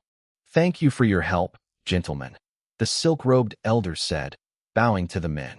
If this project succeeds, I won't forget your contribution. You're too kind, Elder Su, the men replied, bowing back. The elder walked them to the door. As he passed Xiao Wei, he gave her a quick nod but didn't stop. Once the guests were gone, he stood at the entrance, looking troubled. Old Su came running back in, still panting. Old Su, what's with the rush? The owner asked. Old Su looked at his boss, his expression pained. It's nothing, just a misunderstanding with a customer. The owner patted his shoulder. You're getting old. Don't push yourself so hard. I'll get you an apprentice to handle the heavy lifting so you can rest. They had grown up together in this shop, but today, Old Su looked like he had just watched a fortune walk out the door. Old Su and the owner, Elder Yu, had grown up together, so their bond was deep. Even though the Chinese herbal medicine department was struggling, Ans Hall kept a position open for Old Su out of loyalty. "Oh, I don't need an apprentice," Old Su said, waving his hands to dismiss the idea. "Look at me. I'm still quick on my feet." Elder Yu shook his head and laughed. "You always say that." The two of them walked into the lobby together, smiling. As soon as Xiao Wei saw her grandfather, she ran to his side, her eyes welling up with tears. She looked like a kicked puppy. "Grandpa," she whimpered. Elder Yu knew his granddaughter's temperament all too well. He patted her hand and looked at her friends. "What happened? These are your classmates, right?" Xiao Wei nodded and introduced them quickly. Then, she launched into a dramatized version of what had just happened, twisting the facts to make me look like a villain. "I'm telling you, he's a total fraud." But Grandpa Su kept insisting he was a valued customer. Elder Yu glanced at Old Su. "Old Su, what's the real story?" Old Su sighed and explained everything. How I had come in to purchase specific herbs and the business we had done. As he spoke, Elder Yu's brow began to furrow. He looked over at Xiao Wei's friends, his expression softening into a polite mask. "It's almost noon," Elder Yu said smoothly. "Why don't you all stay for lunch? Xiao Wei, why don't you show them to the dining area?" The classmates weren't stupid. They were all kids from wealthy families who knew how to read the room.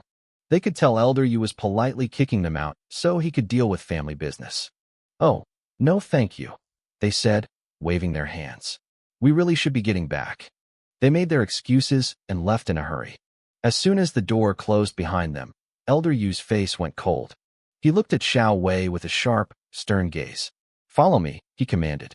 He led her up to the third floor into a room decorated with ancient, traditional furniture. Elder Yu sat in the high-back chair at the head of the room, his presence heavy. "Xiao Wei," he began, "Ans Hall has stood in Jiang City for many years. Do you know why we've survived this long?" Xiao Wei bit her lip. "Because of the hard work of our ancestors?"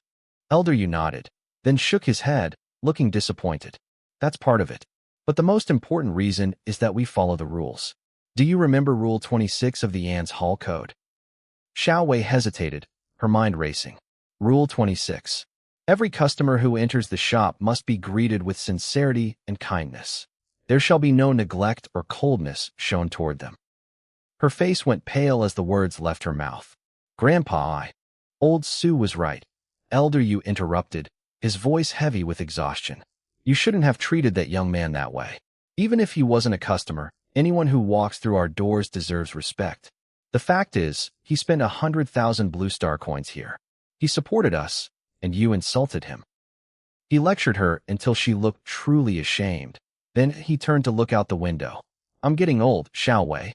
Your parents passed away early, and eventually, this shop will be yours. But how can I trust you to lead it?" "Grandpa, I'm sorry. I was wrong." Xiao Wei started to cry. Elder Yu sighed internally. He knew her too well. She was quick to admit fault when she was being scolded, but she never actually changed her behavior. He couldn't help but worry about the future. "Listen," he said, his voice dropping. "Our competitors, True Meds and Miso Pavilion, have both developed new blood qi supplements. Their new formulas are 20% more effective than our third-generation products, and they're cheaper. I've been searching for a new recipe to compete with them, but I've found nothing. If we don't find something soon, we'll lose our spot as one of the big three pharmaceutical groups." He looked at her, his eyes full of regret. "I had you study pharmacology since you were a child, so you could handle the core technology yourself. But I heard the other two families had their younger generation develop their new formulas." Xiao Wei felt a sting of genuine shame. "Grandpa, I'll go study right now. I'll find a way." Elder Yu winced. If it were that easy to research, he wouldn't be this stressed. "Forget it. It's too late for that. I've already asked my contacts to look for a formula that meets the standards for a fourth-generation product." Xiao Wei walked out of the room, and the moment the door closed, her pitiful expression vanished. Her face twisted with rage. It was all that peasant's fault. Because of him, she had been humiliated in front of her grandfather. "He's still a liar," she hissed to herself. "You can't make blood cheese soup out of raw herbs. You can barely cure a cold with that stuff." She wasn't going to let it go. She turned and headed toward the decoction room. There was only one room in the building used for boiling traditional herbs, and old Sue had mentioned I used it.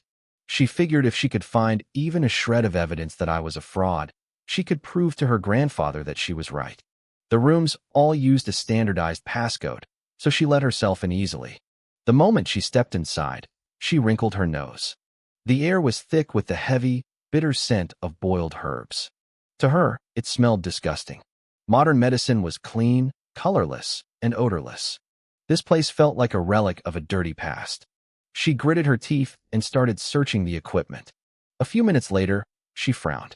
Everything was spotless. In fact, the room was cleaner than the labs she usually worked in. It didn't make sense. Shouldn't a peasant leave a mess? Frustrated, she looked around one last time. She was about to leave and tell old Sue to alert her the next time I showed up, but then something caught her eye. There was a small glass vial sitting in the trash can. Her eyes lit up. She grabbed a few tissues, carefully wrapping them around her fingers to avoid touching the filth, and fished the bottle out. It was the vial I had used to test my second batch of bloodchi soup before I left. Most of the liquid had dried up, but a tiny bit of dark residue remained at the bottom. She held the vial up to the light, a cold smile spreading across her face. She grabbed a sealed plastic bag and carefully placed the vial inside. She zipped it shut and tucked it into her pocket. Before leaving, she headed to the sink and scrubbed her hands repeatedly until every trace of that bitter herbal scent was gone. Only then did she hurry out of the room. Minutes later, Yu Baiwei arrived at the pharmaceutical research lab. As soon as she stepped inside, several researchers in white coats greeted her respectfully. She nodded and headed straight for the lead scientist. "Professor Sue," she said, pulling out the vial. "I have some residue from a potion here. Can you test it for me? I need to know if it's toxic." Professor Sue was the chief researcher at Ungshi Hall, a specialist in developing new formulas. Seeing the serious look on Yu Baiwei's face, he immediately put on his gloves. He took the vial, placed it on a clean workbench, and set up his equipment. He used a pipette to extract a tiny sample, transferred it to a fresh test tube, and began a series of complex tests, adding water, reagents, and watching for reactions. 10 minutes passed. Professor Sue's expression grew increasingly grave. Yu Baiwei felt a surge of excitement. She thought she had caught me. "Is it ready, Professor? Is it poisonous?" Professor Sue's eyes suddenly lit up with an intense light. "Miss, where did you get this? Is it dangerous?" she asked. "Dangerous? No. This potion isn't toxic at all," he said, his voice trembling with excitement. "In fact, I discovered it contains a massive amount of energy. Even after I diluted it several times, the energy density is nearly on par with our third-generation commercial products." He started pacing, looking almost manic. "If we can get our hands on this formula, our fourth-generation product will absolutely crush the competition. We'll leave the other two major pharmacies in the dust." Yu Baiwei stood there, frozen. She couldn't believe what she was hearing. Meanwhile, I was standing outside Ungshi Hall, feeling frustrated. I hesitated for a moment, then decided to head back to the Thunder 5 Martial Arts Hall. The interaction at the pharmacy had taught me a hard lesson. These big pharmaceutical corporations were blinded by prejudice. They looked down on traditional herbs so much they wouldn't even open their eyes to see the truth. Trying the other pharmacies would just be a waste of time. I needed a different way to sell my potion. I didn't hold a grudge against Yu Baiwei, though. That was just how the world worked, survival of the fittest, rank and status. Until I showed real power, people looking down on me was just part of the game. People like her, who looked at the world through a straw, would eventually pay the price for their own ignorance. When I walked back into the martial arts hall, Bing Bing greeted me with her usual warm smile. "Back already, Xiao Fan? Want me to open a training room for you?" "No thanks, Bing Bing," I said. "I'm actually here to see Uncle Lei." I had realized that if I wanted to get this potion into the right hands, I had to rely on the connections here. I headed up to the second floor. This was where the regular students trained. Back when I hadn't awakened my powers, I spent countless hours here watching them, which was how I'd managed to learn the 5 elements fist. I'd been so busy with my own training lately that I hadn't been up here in a while. "Xiao Fan, you're here." Several students called out to me. I was a familiar face to the long-term members. I waved back, greeting everyone by name before asking, "Where's Uncle Lei?" A fit young man stopped punching a heavy bag and wiped the sweat from his face. He pointed toward a corner office. He's in there. I nodded and walked toward the office of Lei Zhendong. He was Lei Ming's father and the master of this hall. He was a rank 2 martial artist. Back when I was treated like an outcast at home, I used to hang out here after school. Uncle Lei never turned me away. He treated me like family, letting me use the training rooms for free and even letting me observe his classes. He hadn't taught me advanced techniques back then only because I hadn't awakened yet. I found him sitting near the window, staring out at the street with a cup of tea in his hand. I knocked softly. Uncle Lei. He turned around, and his face brightened when he saw me. Xiao Fan. Come in, take a seat. As I sat down, I noticed he wasn't smiling as much as usual. He looked serious. I heard what happened from Lei Ming, he said. Don't worry. I'll look around and find a better school for you. I realized Lei Ming had already told him about me being expelled. It's okay, Uncle Lei. I've already found a school. He frowned. You mean high school number 5? You can't go there. What could they possibly teach you? Nobody even supervises the students there. Their college entrance rate is 0%. You'll ruin your future. I felt a bit of a headache coming on. Lei Ming really told him everything. Uncle Lei, I'll be fine. I can train on my own. We argued back and forth for a long time. Finally, he sighed. Fine. You have your own ideas, and I won't interfere. Just make sure you take responsibility for your decisions. I nodded quickly. I was moved that he cared enough to offer help, but I didn't want to be a burden. Look, he continued, at least you still have the right to take the college entrance exam. If you have time, come train here. If you have questions, ask me. I'm a rank 2 martial artist, after all. I think I'm more qualified than any teacher you'll find at that school. I didn't push back further. Even though he was close to me, I wasn't his son, and he couldn't control my life the way he controlled Lei Ming's. Actually, Uncle Lei, I said, I came here for something else. He set his teacup down and looked at me curiously. What is it? Just say the word. If I can help, I will. He knew about my family situation and always tried to look out for me. I reached into my pocket and pulled out the bottle of spirit turtle blood chi soup, placing it on the desk. Uncle Lei, this is a blood chi potion I obtained by chance. I want to sell it. Do you have any leads on a buyer? He blinked, staring at the bottle. A blood chi potion? Most modern potions were clear or lightly colored. The liquid I had presented was dark and thick. He looked skeptical. It's a potion refined from traditional herbs, I explained. Before I could finish, his eyebrows shot up. Traditional herbs? He wasn't a pharmacist, but he knew the common wisdom. Traditional herbs were relics of the past that nobody used anymore. Even commoners barely touched them. Seeing me hold out a bottle of dark sludge, he clearly wondered if I had finally lost my mind. Uncle Lei stared at the dark liquid, clearly remembering the big words he'd just spoken about helping me with anything. He looked stuck. He didn't want to turn me down, but he also didn't trust this soup. How effective is this stuff, really? He asked, his voice skeptical. Very, I said firmly. It's stronger than any third-generation blood chi potion on the market right now. Uncle Lei's eyes widened, but then he started drumming his fingers on the desk. He was hesitating. He was looking for a polite way to say no. Look, Fan, he began. The effects haven't been verified. If I try to push this to a buyer, we can test it right now, I interrupted. I have 2 bottles. We can use one for a trial. Uncle Lei frowned, thinking it over for a long time. Finally, he slapped the desk. Fine. Follow me. We walked out to the training hall. He waved over a burly, fit man who had been practicing nearby. Li Hui, come here for a second. The man wiped his sweat on his shirt and ran over. Uncle Lei handed him the bottle. Drink this. Try it out. Li Hui froze, staring at the sludge with an uncertain look. Uncle Lei gave him a playful kick. It's traditional medicine. It won't kill you. Worst case scenario, you'll have a bit of diarrhea. Li Hui grinned, trusting his teacher. He popped the cap and downed it in one go. Well? Uncle Lei asked. Feel anything? Li Hui smacked his lips. It's a bit bitter, master. Other than that, there's really no. He stopped mid-sentence. His face turned bright red. He clutched his stomach, his eyes bulging. He looked like he had swallowed a live grenade. Within seconds, his skin was radiating heat, and steam began to rise from his shoulders. I panicked for a split second. I had used breathing techniques to process the medicine, but these modern martial artists relied on technology and injections. Maybe their bodies weren't ready for this. Li Hui, I shouted. Quick, practice the fist techniques Uncle Lei taught you. Move the energy. Li Hui didn't wait. He started throwing punches right there in the hall. As he moved, white mist curled off his skin.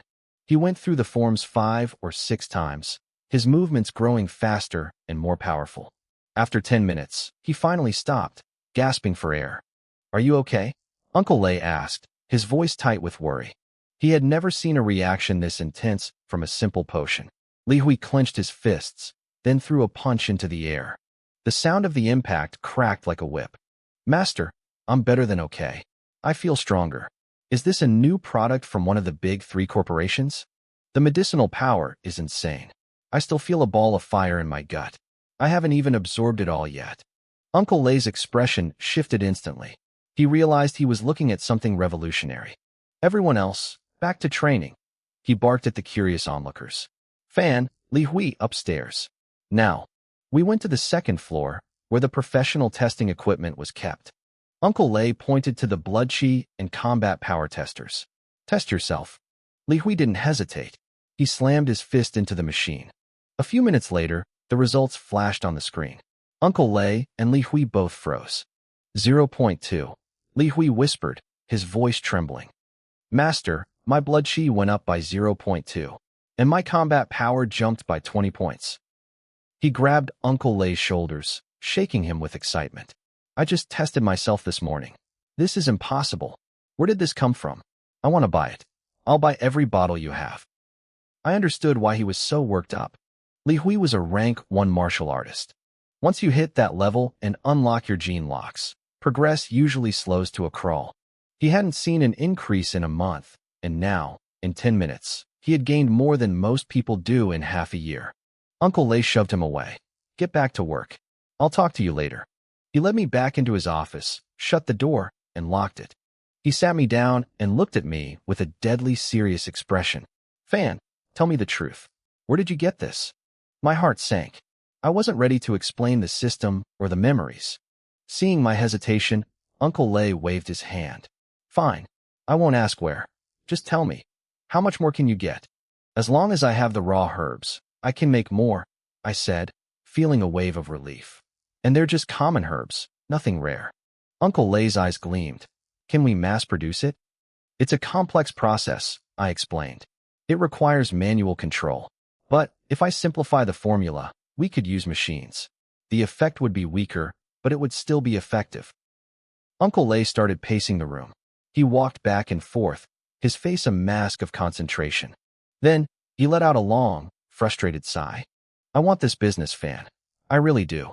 But the pharmaceutical market in Jiang City is controlled by the big 3 corporations. I'm an outsider. I don't have the channels to fight them. He was right. This was a massive gold mine. I told him a bottle cost about 5,000 credits to make. The big 3 sold inferior products for 50,000. The profit margin was 10 times the cost. It was enough to get someone killed. There's only one way, Uncle Lei said, stopping his pace. We have to partner with one of the big 3. I hadn't thought that far ahead. I just wanted enough money to buy materials for my own cultivation. But a partnership meant stability. It meant I wouldn't have to scramble for resources anymore. If I had to give up some profit to grow faster, it was worth it. How do we start the partnership? I asked. Uncle Lei smiled, a sharp, calculating look in his eyes. We don't go to them. We make them come to us. We're going to the underground auction. If you go to those regular pharmacies now, you won't even get through the front door, Uncle Lei said, his voice dropping an octave. Even if you show them what the medicine can do, you'd be the one begging for a deal. You'll never get a fair price that way. I nodded. He was right. I didn't have the connections to play in that league yet. The best way is to make them come to you, Uncle Lei continued. Step 1. Let the product leak into the market. Once they recognize its value, they'll be knocking down your door. But the big 3 control all the legal channels. That leaves us with only one option, the underground auction. I frowned. The words underground auction didn't exactly sound like a safe place for a high school student. Uncle Lei saw my hesitation and laughed. Don't worry, I have a friend there. I'll give him a heads up, and you can go find him. He'll handle the rest. I looked at him in surprise. You aren't coming with me? I'd love a piece of this pie, Fan, But I don't have the muscle to protect this kind of business, he said, patting my shoulder. Helping you out is just a favor between family. It would be wrong for me to take a cut. He paused, then grinned. But I won't turn down a discount. If this works out, actually, even if it doesn't, you keep your Uncle Lay supplied with this stuff. Don't worry about the cost of herbs. I just want that upgraded version. I felt a wave of warmth. Of course, Uncle Lay. As I turned to leave with the address, he called me back. He pulled a thick stack of cash from his desk. Here, 50,000 Blue Star coins. I tried to wave it off, but he forced it into my hand. Listen, you only have one bottle left. You'll need to give one as a sample for evaluation at the auction. How are you going to build hype with nothing left to sell? Take this and go make a fresh batch. He winked. Consider it payment for the bottle my son used earlier. I started to argue, but he cut me off. Stop acting like a little girl. Just take it. His face suddenly turned serious. And remember, the underground is messy. Don't reveal your identity until the big three show up. They're corporations. They usually stick to legal rules. But the people at the auction? They can be unpredictable. Be careful. If anything goes wrong, come straight to me. I left the martial arts hall and headed straight to the True Herb shop. After the way the staff at In's hall treated me, I wasn't going back there. My 50,000 coins might be pocket change to a place like that, but I wasn't going to pay people to look down on me. The service at the True Herb shop was decent. I bought the materials and supervised the refining process myself. When it was done, I divided the liquid into 10 bottles. I tucked 9 of them away for myself and kept one out. Then, after a quick disguise to hide my face, I headed to the address Uncle Lay gave me. It was located on 7 Treasure Street in the inner city. The name sounded fancy, but the reality was a dump. It was the most dilapidated street in the district, filled with scavengers and shops selling weird junk like old paper and fake antiques. It was a chaotic, forgotten corner of the city. I walked over cracked pavement and broken bricks. The buildings looked like they were rotting, and the air smelled like dust and age. Honestly, it was filthier than the slums in the outer city. At least the slums were clean. This place was just grim. I followed the directions until I stopped in front of a building that looked slightly more respectable than its neighbors, Wanquan Tavern. I stepped inside. A young waiter immediately approached me with a professional smile. Welcome, sir. Please, this way. The tavern was small, maybe 80 square meters. There were about a dozen tables surrounding a central counter. It was empty, so I didn't hold back. I sat down and looked the waiter in the eye. I'm looking for Lu Bo. Is he here? The waiter's professional mask vanished instantly. He looked like he'd heard this 1,000 times. Oh, you're looking for Uncle Lu? Sit tight. I'll go tell him. A few minutes later, he returned. Follow me. Uncle Lu is on the 2nd floor. I followed him up the stairs. When we reached the landing, a section of the wall slid open silently. The waiter gestured for me to enter. Behind the wall wasn't a room, but a hidden staircase leading back down. We descended 6 flights of stairs until we reached a grand, ancient-looking corridor. The corridor circled a massive central hall that looked like a high-end bidding arena. Various private rooms lined the walkway. Uncle Lu is right across from us, the waiter said, pointing. I walked to the room and knocked. The waiter signaled for me to go in and then disappeared. Inside, a thin, middle-aged man sat in a classic wooden chair. He had dark, weathered skin and looked almost malnourished. You're the kid Lei Zhendong sent? He asked. I nodded. He didn't seem to care about my disguise. Where's the stuff? I handed him a bottle. His bony hand took it, holding it up to the light. He uncorked it, took a sniff, and immediately frowned. You're sure this works? I kept my voice flat. You can test it. Uncle Lu nodded and tapped the arm of his chair. A young man ran into the room. Uncle Lu. Take this to Zhang Chong, Lu Bo said, handing over the bottle. Tell me the results. The young man took the bottle and hurried out. I was a bit surprised. I thought they'd test it right in front of me like Uncle Lei did. Don't worry, kid, Uncle Lu said, reading my expression. We have a professional evaluation department. We'll know the value of your medicines soon enough. If it's the real deal, we'll put it on the block immediately. I waited in silence. Before long, the young man returned and handed a slip of paper to Uncle Lu. As Uncle Lu read the note, his relaxed posture vanished. His face went dead serious, and he dismissed the messenger with a sharp wave of his hand. The young man bowed and left the room. Uncle Lu didn't say a word at first. He stared at the test results, his silence heavy. Finally, he looked up. The medicine worked exactly as Lei Zhendong had promised. It was twice as effective as the third-generation products currently on the market. He leaned back, looking confident. He told me to leave the second bottle with him. He would handle the auction paperwork immediately. If everything went smoothly, the auction would happen in 3 days. Just manage your expectations, Uncle Lu added. I can't guarantee how high the price will go.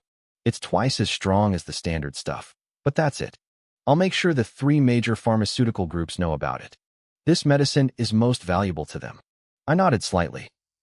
I understood the market. To a regular person, this was just a better supplement.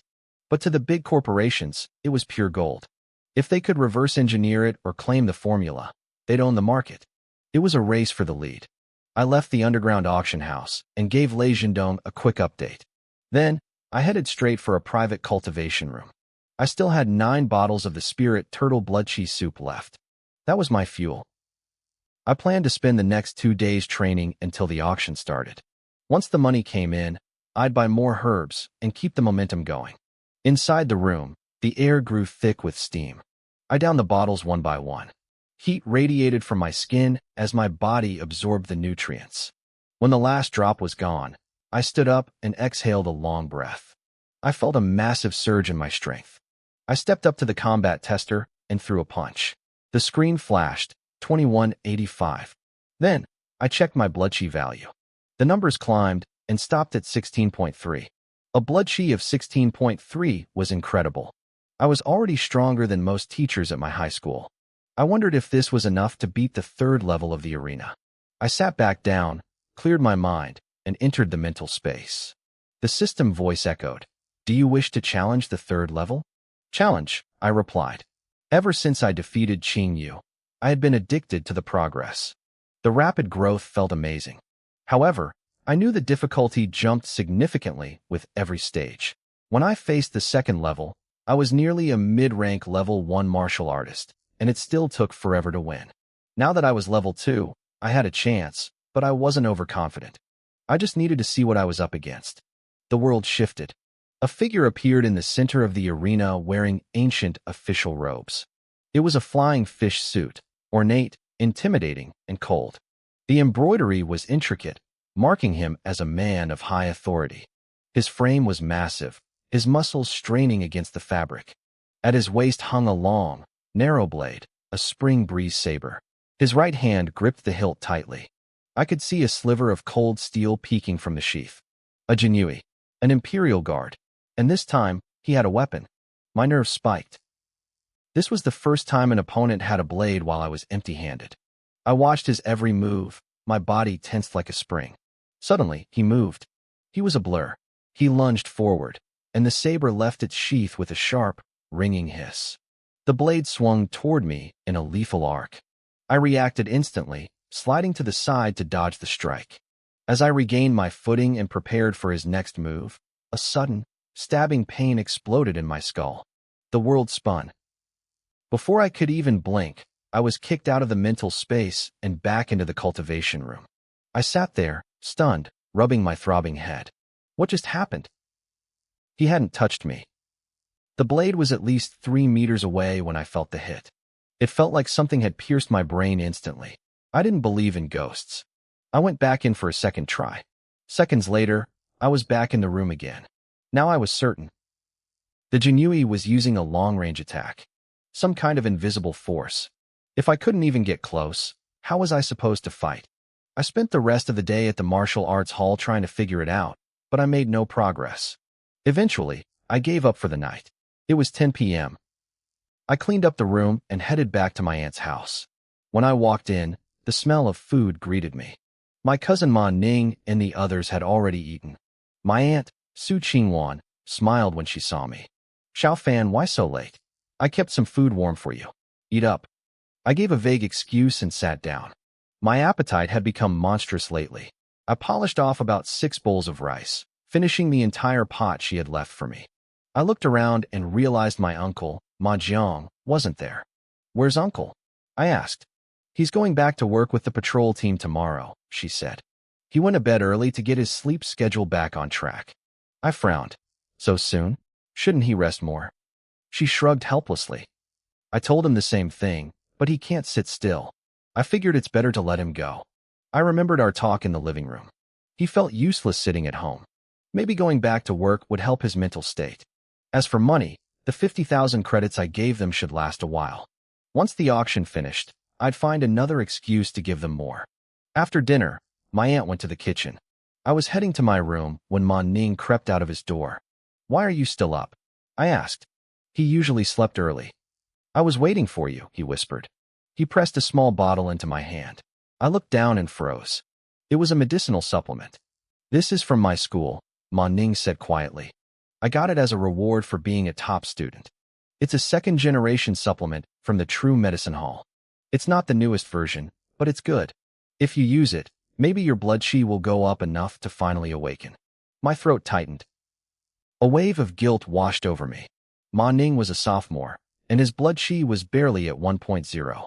He had awakened, but he needed expensive gene medicine to break his shackles. He needed this supplement more than I did to build a foundation for his future. Yet, here he was, giving his only resource to me. Ning was still looking out for me. I felt like a total fraud. While I was busy refining the spirit turtle blood chi soup and obsessing over my own training, I had completely ignored his needs. I felt terrible. "I don't need it," I said, my eyes stinging as I pushed the bottle back into his hand. "You're at the age where you need to build a solid foundation. Don't be stubborn. I'm already a martial artist now. I really don't need this." Ning's eyes widened. He thought I was just making up excuses to protect his future. He started to argue, his voice rising with worry. I didn't give him the chance. I grabbed his shoulders and steered him back toward his bedroom. "Be a good brother and just go back inside," I told him, closing the door halfway. I flashed him a confident smile. "Use that medicine. In a couple of days, I'm going to bring you something much better." I had a plan. Once the auction finished and the money hit my account, I'd refine several bottles of high-grade medicine specifically for him. If I could strike a deal with one of the big 3 pharmaceutical groups, I'd have enough capital to buy Ning a grade 1 gene medicine to finally break his shackles. As for my own cultivation method, I decided to keep it to myself for now. I didn't know where this path led yet.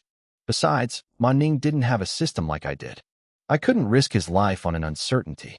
The next morning, I headed back to the Thunder 5 Martial Arts Hall. As I turned the corner, I spotted the young man from the auction house pacing near the entrance. He saw me and rushed over, looking breathless. "Sir, you're finally here," he said. "Uncle Lu has something urgent to discuss with you." I followed him back to the underground auction house on Qibao Street. Lu Bo didn't waste any time with pleasantries. "We've scheduled the auction for tomorrow night at 8, Lu Bo said. "If you're free, you should come. We work fast here. You'll have your payout within an hour of the final hammer strike." I nodded, but that wasn't my main concern. "What about the big 3 pharmaceutical companies?" Lu Bo actually smiled. "Don't worry. I've notified all of them. They're all coming.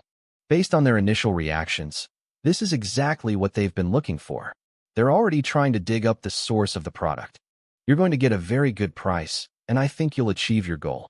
He was right. Behind the scenes, the 3 giants of the medical world were already in a state of chaos. At True Medicine Hall, the current head, Xia Qingyang, sat in his high-backed office chair. He looked like a refined, middle-aged businessman, but his eyes were sharp. A group of scouts stood before him. "Have you found the source?" Xia Qingyang asked. "Not yet, sir," one of them replied. "But the word from the auction house is that this supplement is significantly more potent than our current 4th-generation product." Xia Qingyang's brow furrowed. "Keep digging. I want to know who is behind this." Meanwhile, at the Miaofeng Pavilion, a woman in a high-slit qipao stood by a window. She held a glass of red wine, staring out at the towering skyscrapers of Jiang City. This was Sikong Yao, the general manager of the local branch. The door clicked open, and a young assistant led in an elderly man in a white lab coat. "Professor Zhang is here, boss," the assistant said. Sikong Yao turned around. "Professor, I assume you've heard about the buzz on Qibao Street. How credible is this?" Professor Zhang adjusted his glasses. "It's hard to say. Our team and True Medicine Hall have spent millions on research just to get the 4th-gen products out. For a random new product to suddenly appear and outperform us? It seems suspicious. I don't believe anyone outside of Tang has the resources to pull that off. Sikong Yao took a slow sip of her wine. True, but in this business, we can't afford to ignore a threat. The competition is too fierce. Even if it's a rumor, we have to follow it. Better to be safe than sorry. She waved him off. Go. I'll have my people track this. Over at Tang, the atmosphere was even more explosive. Yu Jun, the head of the company, slammed his hand onto his chair and stood up. What? You've seen this medicine before? Where? Professor Su, an elderly researcher in a white coat, nodded firmly. Yes, sir. Right here at Tang. About 3 days ago. Yu Jun stepped forward, his face inches from the professor's. When? Tell me everything. Professor Su hesitated for a second. It was when Miss Yu Baiwei brought a sample in. I can't be certain it's the exact same medicine being auctioned tomorrow, but the sample I saw was definitely stronger than our 3rd-gen products. It might even beat the competitor's 4th-gen stuff. Yu Jun froze. His own daughter had the medicine? Why didn't you tell me this immediately? The young miss, she? Professor Su started to explain, but Yu Jun cut him off. He turned to his assistant, his voice tight with urgency. Find Yu Baiwei. Now. I don't care where she is. Get her in my office. At that moment, in the Tang Traditional Medicine Lab, Yu Baiwei slammed a glass bottle onto the table. The liquid inside was a thick, black, sludge-like mess. Another failed batch. Why is it still wrong? She hissed, her hands shaking with frustration. She paced around the room for a moment before stopping. I need to ask Grandpa Su. Maybe the formula he gave me is wrong. She started toward the door, but noticed a dark stain of failed medicine on her hand. She rushed to the sink, scrubbing her fingers under the cold water. She smelled her hands, then her clothes. The bitter, pungent scent of the failed brew was everywhere. She grabbed some paper towels, dried her hands, and stepped out into the hall.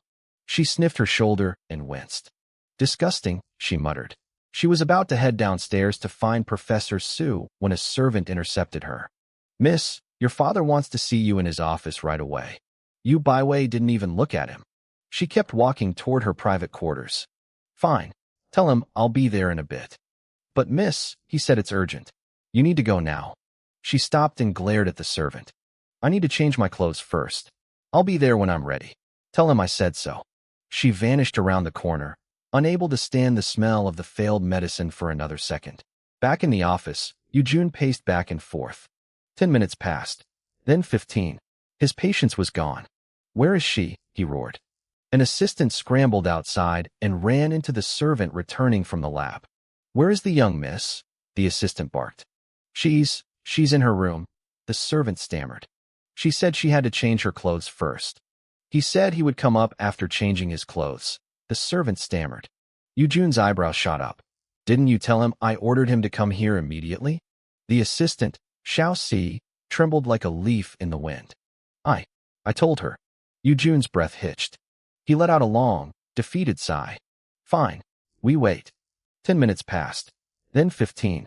Finally, Yu Baiwei arrived. She had changed into a fresh set of clothes, and her hair was damp. It looked like she'd taken a full shower. Grandpa, you wanted to see me? She asked. Yu Jun suppressed his rising anger, forcing his emotions back down. He gave her a cold, sideways glance. Wei, let me ask you something. About 3 days ago, in the lobby, I saw you chasing away a woman and a young man. Was that boy using the equipment in the brewing room to make a batch of medicine? Yu Baiwei froze. She hadn't expected her grandfather to ask about that. She shot a sharp, angry glare at Professor Su, who was standing nearby. I told him not to tell Grandpa. I thought. He sold me out. What a bastard. Professor Su couldn't meet her eyes and stared at the floor in silence.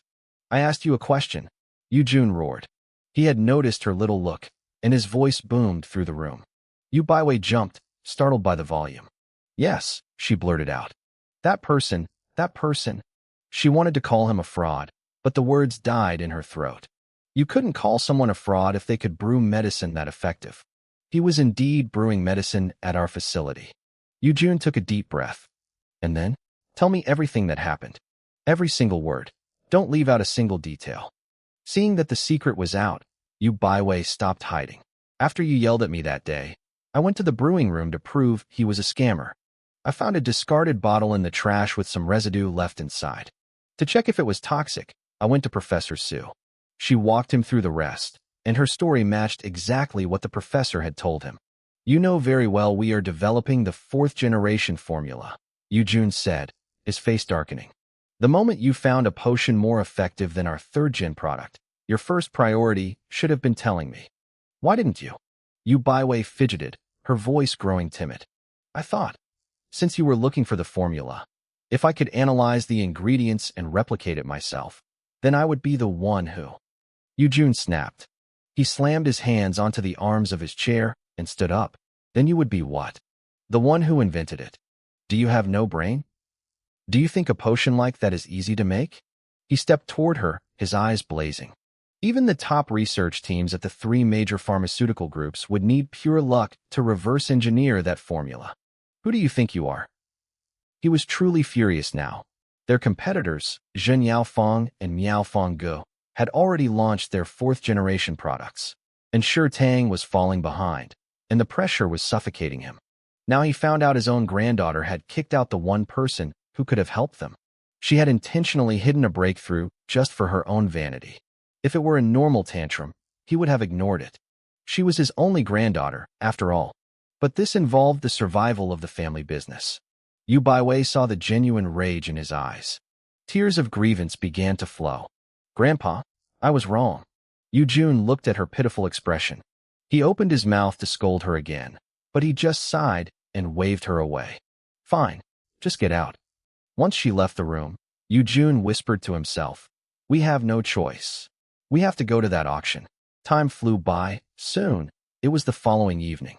I left my place an hour early to avoid the crowds. By 7 p.m., I arrived at the underground auction house on Qibao Street. To my surprise, the main hall was already half full. People were streaming through the entrance, mostly wealthy elites in expensive silks, with a few plain-clothed commoners mixed in. Since I was a seller, an assistant led me through a private path. I looked around at the bustling crowd and leaned in. Aren't you afraid the authorities will shut this place down? I asked. In my mind, an underground auction should be low-key and hidden. The first time I came here, it felt strict and secretive. Now, it was loud and high-profile. I couldn't wrap my head around it. The assistant smiled. The lords upstairs know all about this place. As long as there are no major problems, they turn a blind eye. By letting illegal goods flow through here, they can keep an eye on everything. It actually makes them feel safer. I nodded, the realization hitting me. It was just a way to maintain stability. Keep your enemies close, right? We walked along the circular corridor surrounding the hall. As we reached a corner, someone rushed past me in the opposite direction. Our shoulders slammed together. Ow, the other person cried out. My body had been tempered by blood qi. I was as hard as a slab of steel. Even though I wasn't trying to attack, the impact was enough to hurt a normal person. I turned around to apologize. My bad, I stopped. The other person froze, too. It was Zhongli. He looked at me, his eyes wide with shock. For a second, he forgot his act. He didn't call me brother. He just spat out my name. Jiang Fan, what are you doing here? I gave him a flat look. Same reason you are, I assume. Zhongli started to put on his usual performance, but then he spotted Jiang Jia sitting in the main hall. A cruel, twisted smile grew on his face. Oh, are your injuries healed? How does it feel to be homeless lately? He circled me, clicking his tongue. Tisk, TSK. Look at your clothes. You look like a refugee from outside the city walls. Is it because you don't have my old hand-me-downs to wear anymore? My clothes were just standard gear I'd bought in the outer city. Most people wore stuff like this. But to Zhongli, I looked like trash. He was trying to bait me, to make me lose my cool. It didn't work. I felt nothing. The moment I cut ties with that family, their insults lost all their power. You should shut your mouth right now, I said, my voice cold. If you say one more word, I'll rip your tongue out. Zhongli flinched at my tone. It was darker than he was used to. But years of bullying me gave him a false sense of confidence. He pointed at me and burst out laughing. Ha ha, that is the funniest thing I've heard all day. You, A talentless waste who can't even awaken. Want to lay a hand on me? I could beat you into the dirt with one hand tied behind my back. He stepped closer, his face sneering. Let me give you some advice. This is an auction, not a place for beggars. Go back to the outer city where you belong. My eyes narrowed. In a blur of motion, I lunged. Before he could even blink, I was in his face. My hand shot out like a claw, clamping firmly around his throat. I lifted him slightly, his face turning a deep, bruised purple. I didn't care about him anymore. He wasn't my brother. He was just a stranger who didn't know when to stop talking. And I was more than happy to teach him a lesson. Sir, the assistant whispered, looking nervous. The auction is about to start. Please, this way. I tightened my grip, ready to make Zhongli feel the weight of his insults. But the assistant stepped in smoothly, his voice low and urgent. He made a polite gesture toward the hall, warning me that private fights weren't allowed inside the auction house. He suggested I settle my grudges after the event was over to avoid unnecessary trouble. I stared at Zhongli for a long moment, watching him tremble under my gaze until he looked like he was about to collapse. I finally let go and turned away without a word. Behind me, Zhongli stood there gasping for air, his face pale with shock. The assistant lingered for a second, giving Zhongli a cold, dismissive look. He told him that I was a very important guest, and that no one else had the right to ask me to leave. Then he walked away, leaving Zhongli standing there in a daze, completely confused as to how a waste like me could be so important. I followed the assistant, half expecting to be led to a private VIP suite. Instead, he took me to the corner of the room where Liu Bo was already waiting. I felt a slight sting of embarrassment. I had clearly overestimated my status. One bottle of potion wasn't enough to earn me a private room on the second floor just yet. I was only sitting here because I was riding on Liu Bo's coattails. He nodded to me as I sat down. He told me the auction was starting soon and mentioned that the 3 major pharmaceutical groups had arrived an hour early. They were clearly desperate for my potion. I just nodded. I knew they needed a breakthrough product, and their urgency was my leverage. Liu Bo actually smiled, which was a rare sight. He explained that usually, this place only attracted small-time buyers or people with criminal records. The big corporations usually thought they were too good for an underground auction. But because of my potion, they were all here. To make the most of it, they were putting my item at the very end of the list as the grand finale. I understood the game immediately.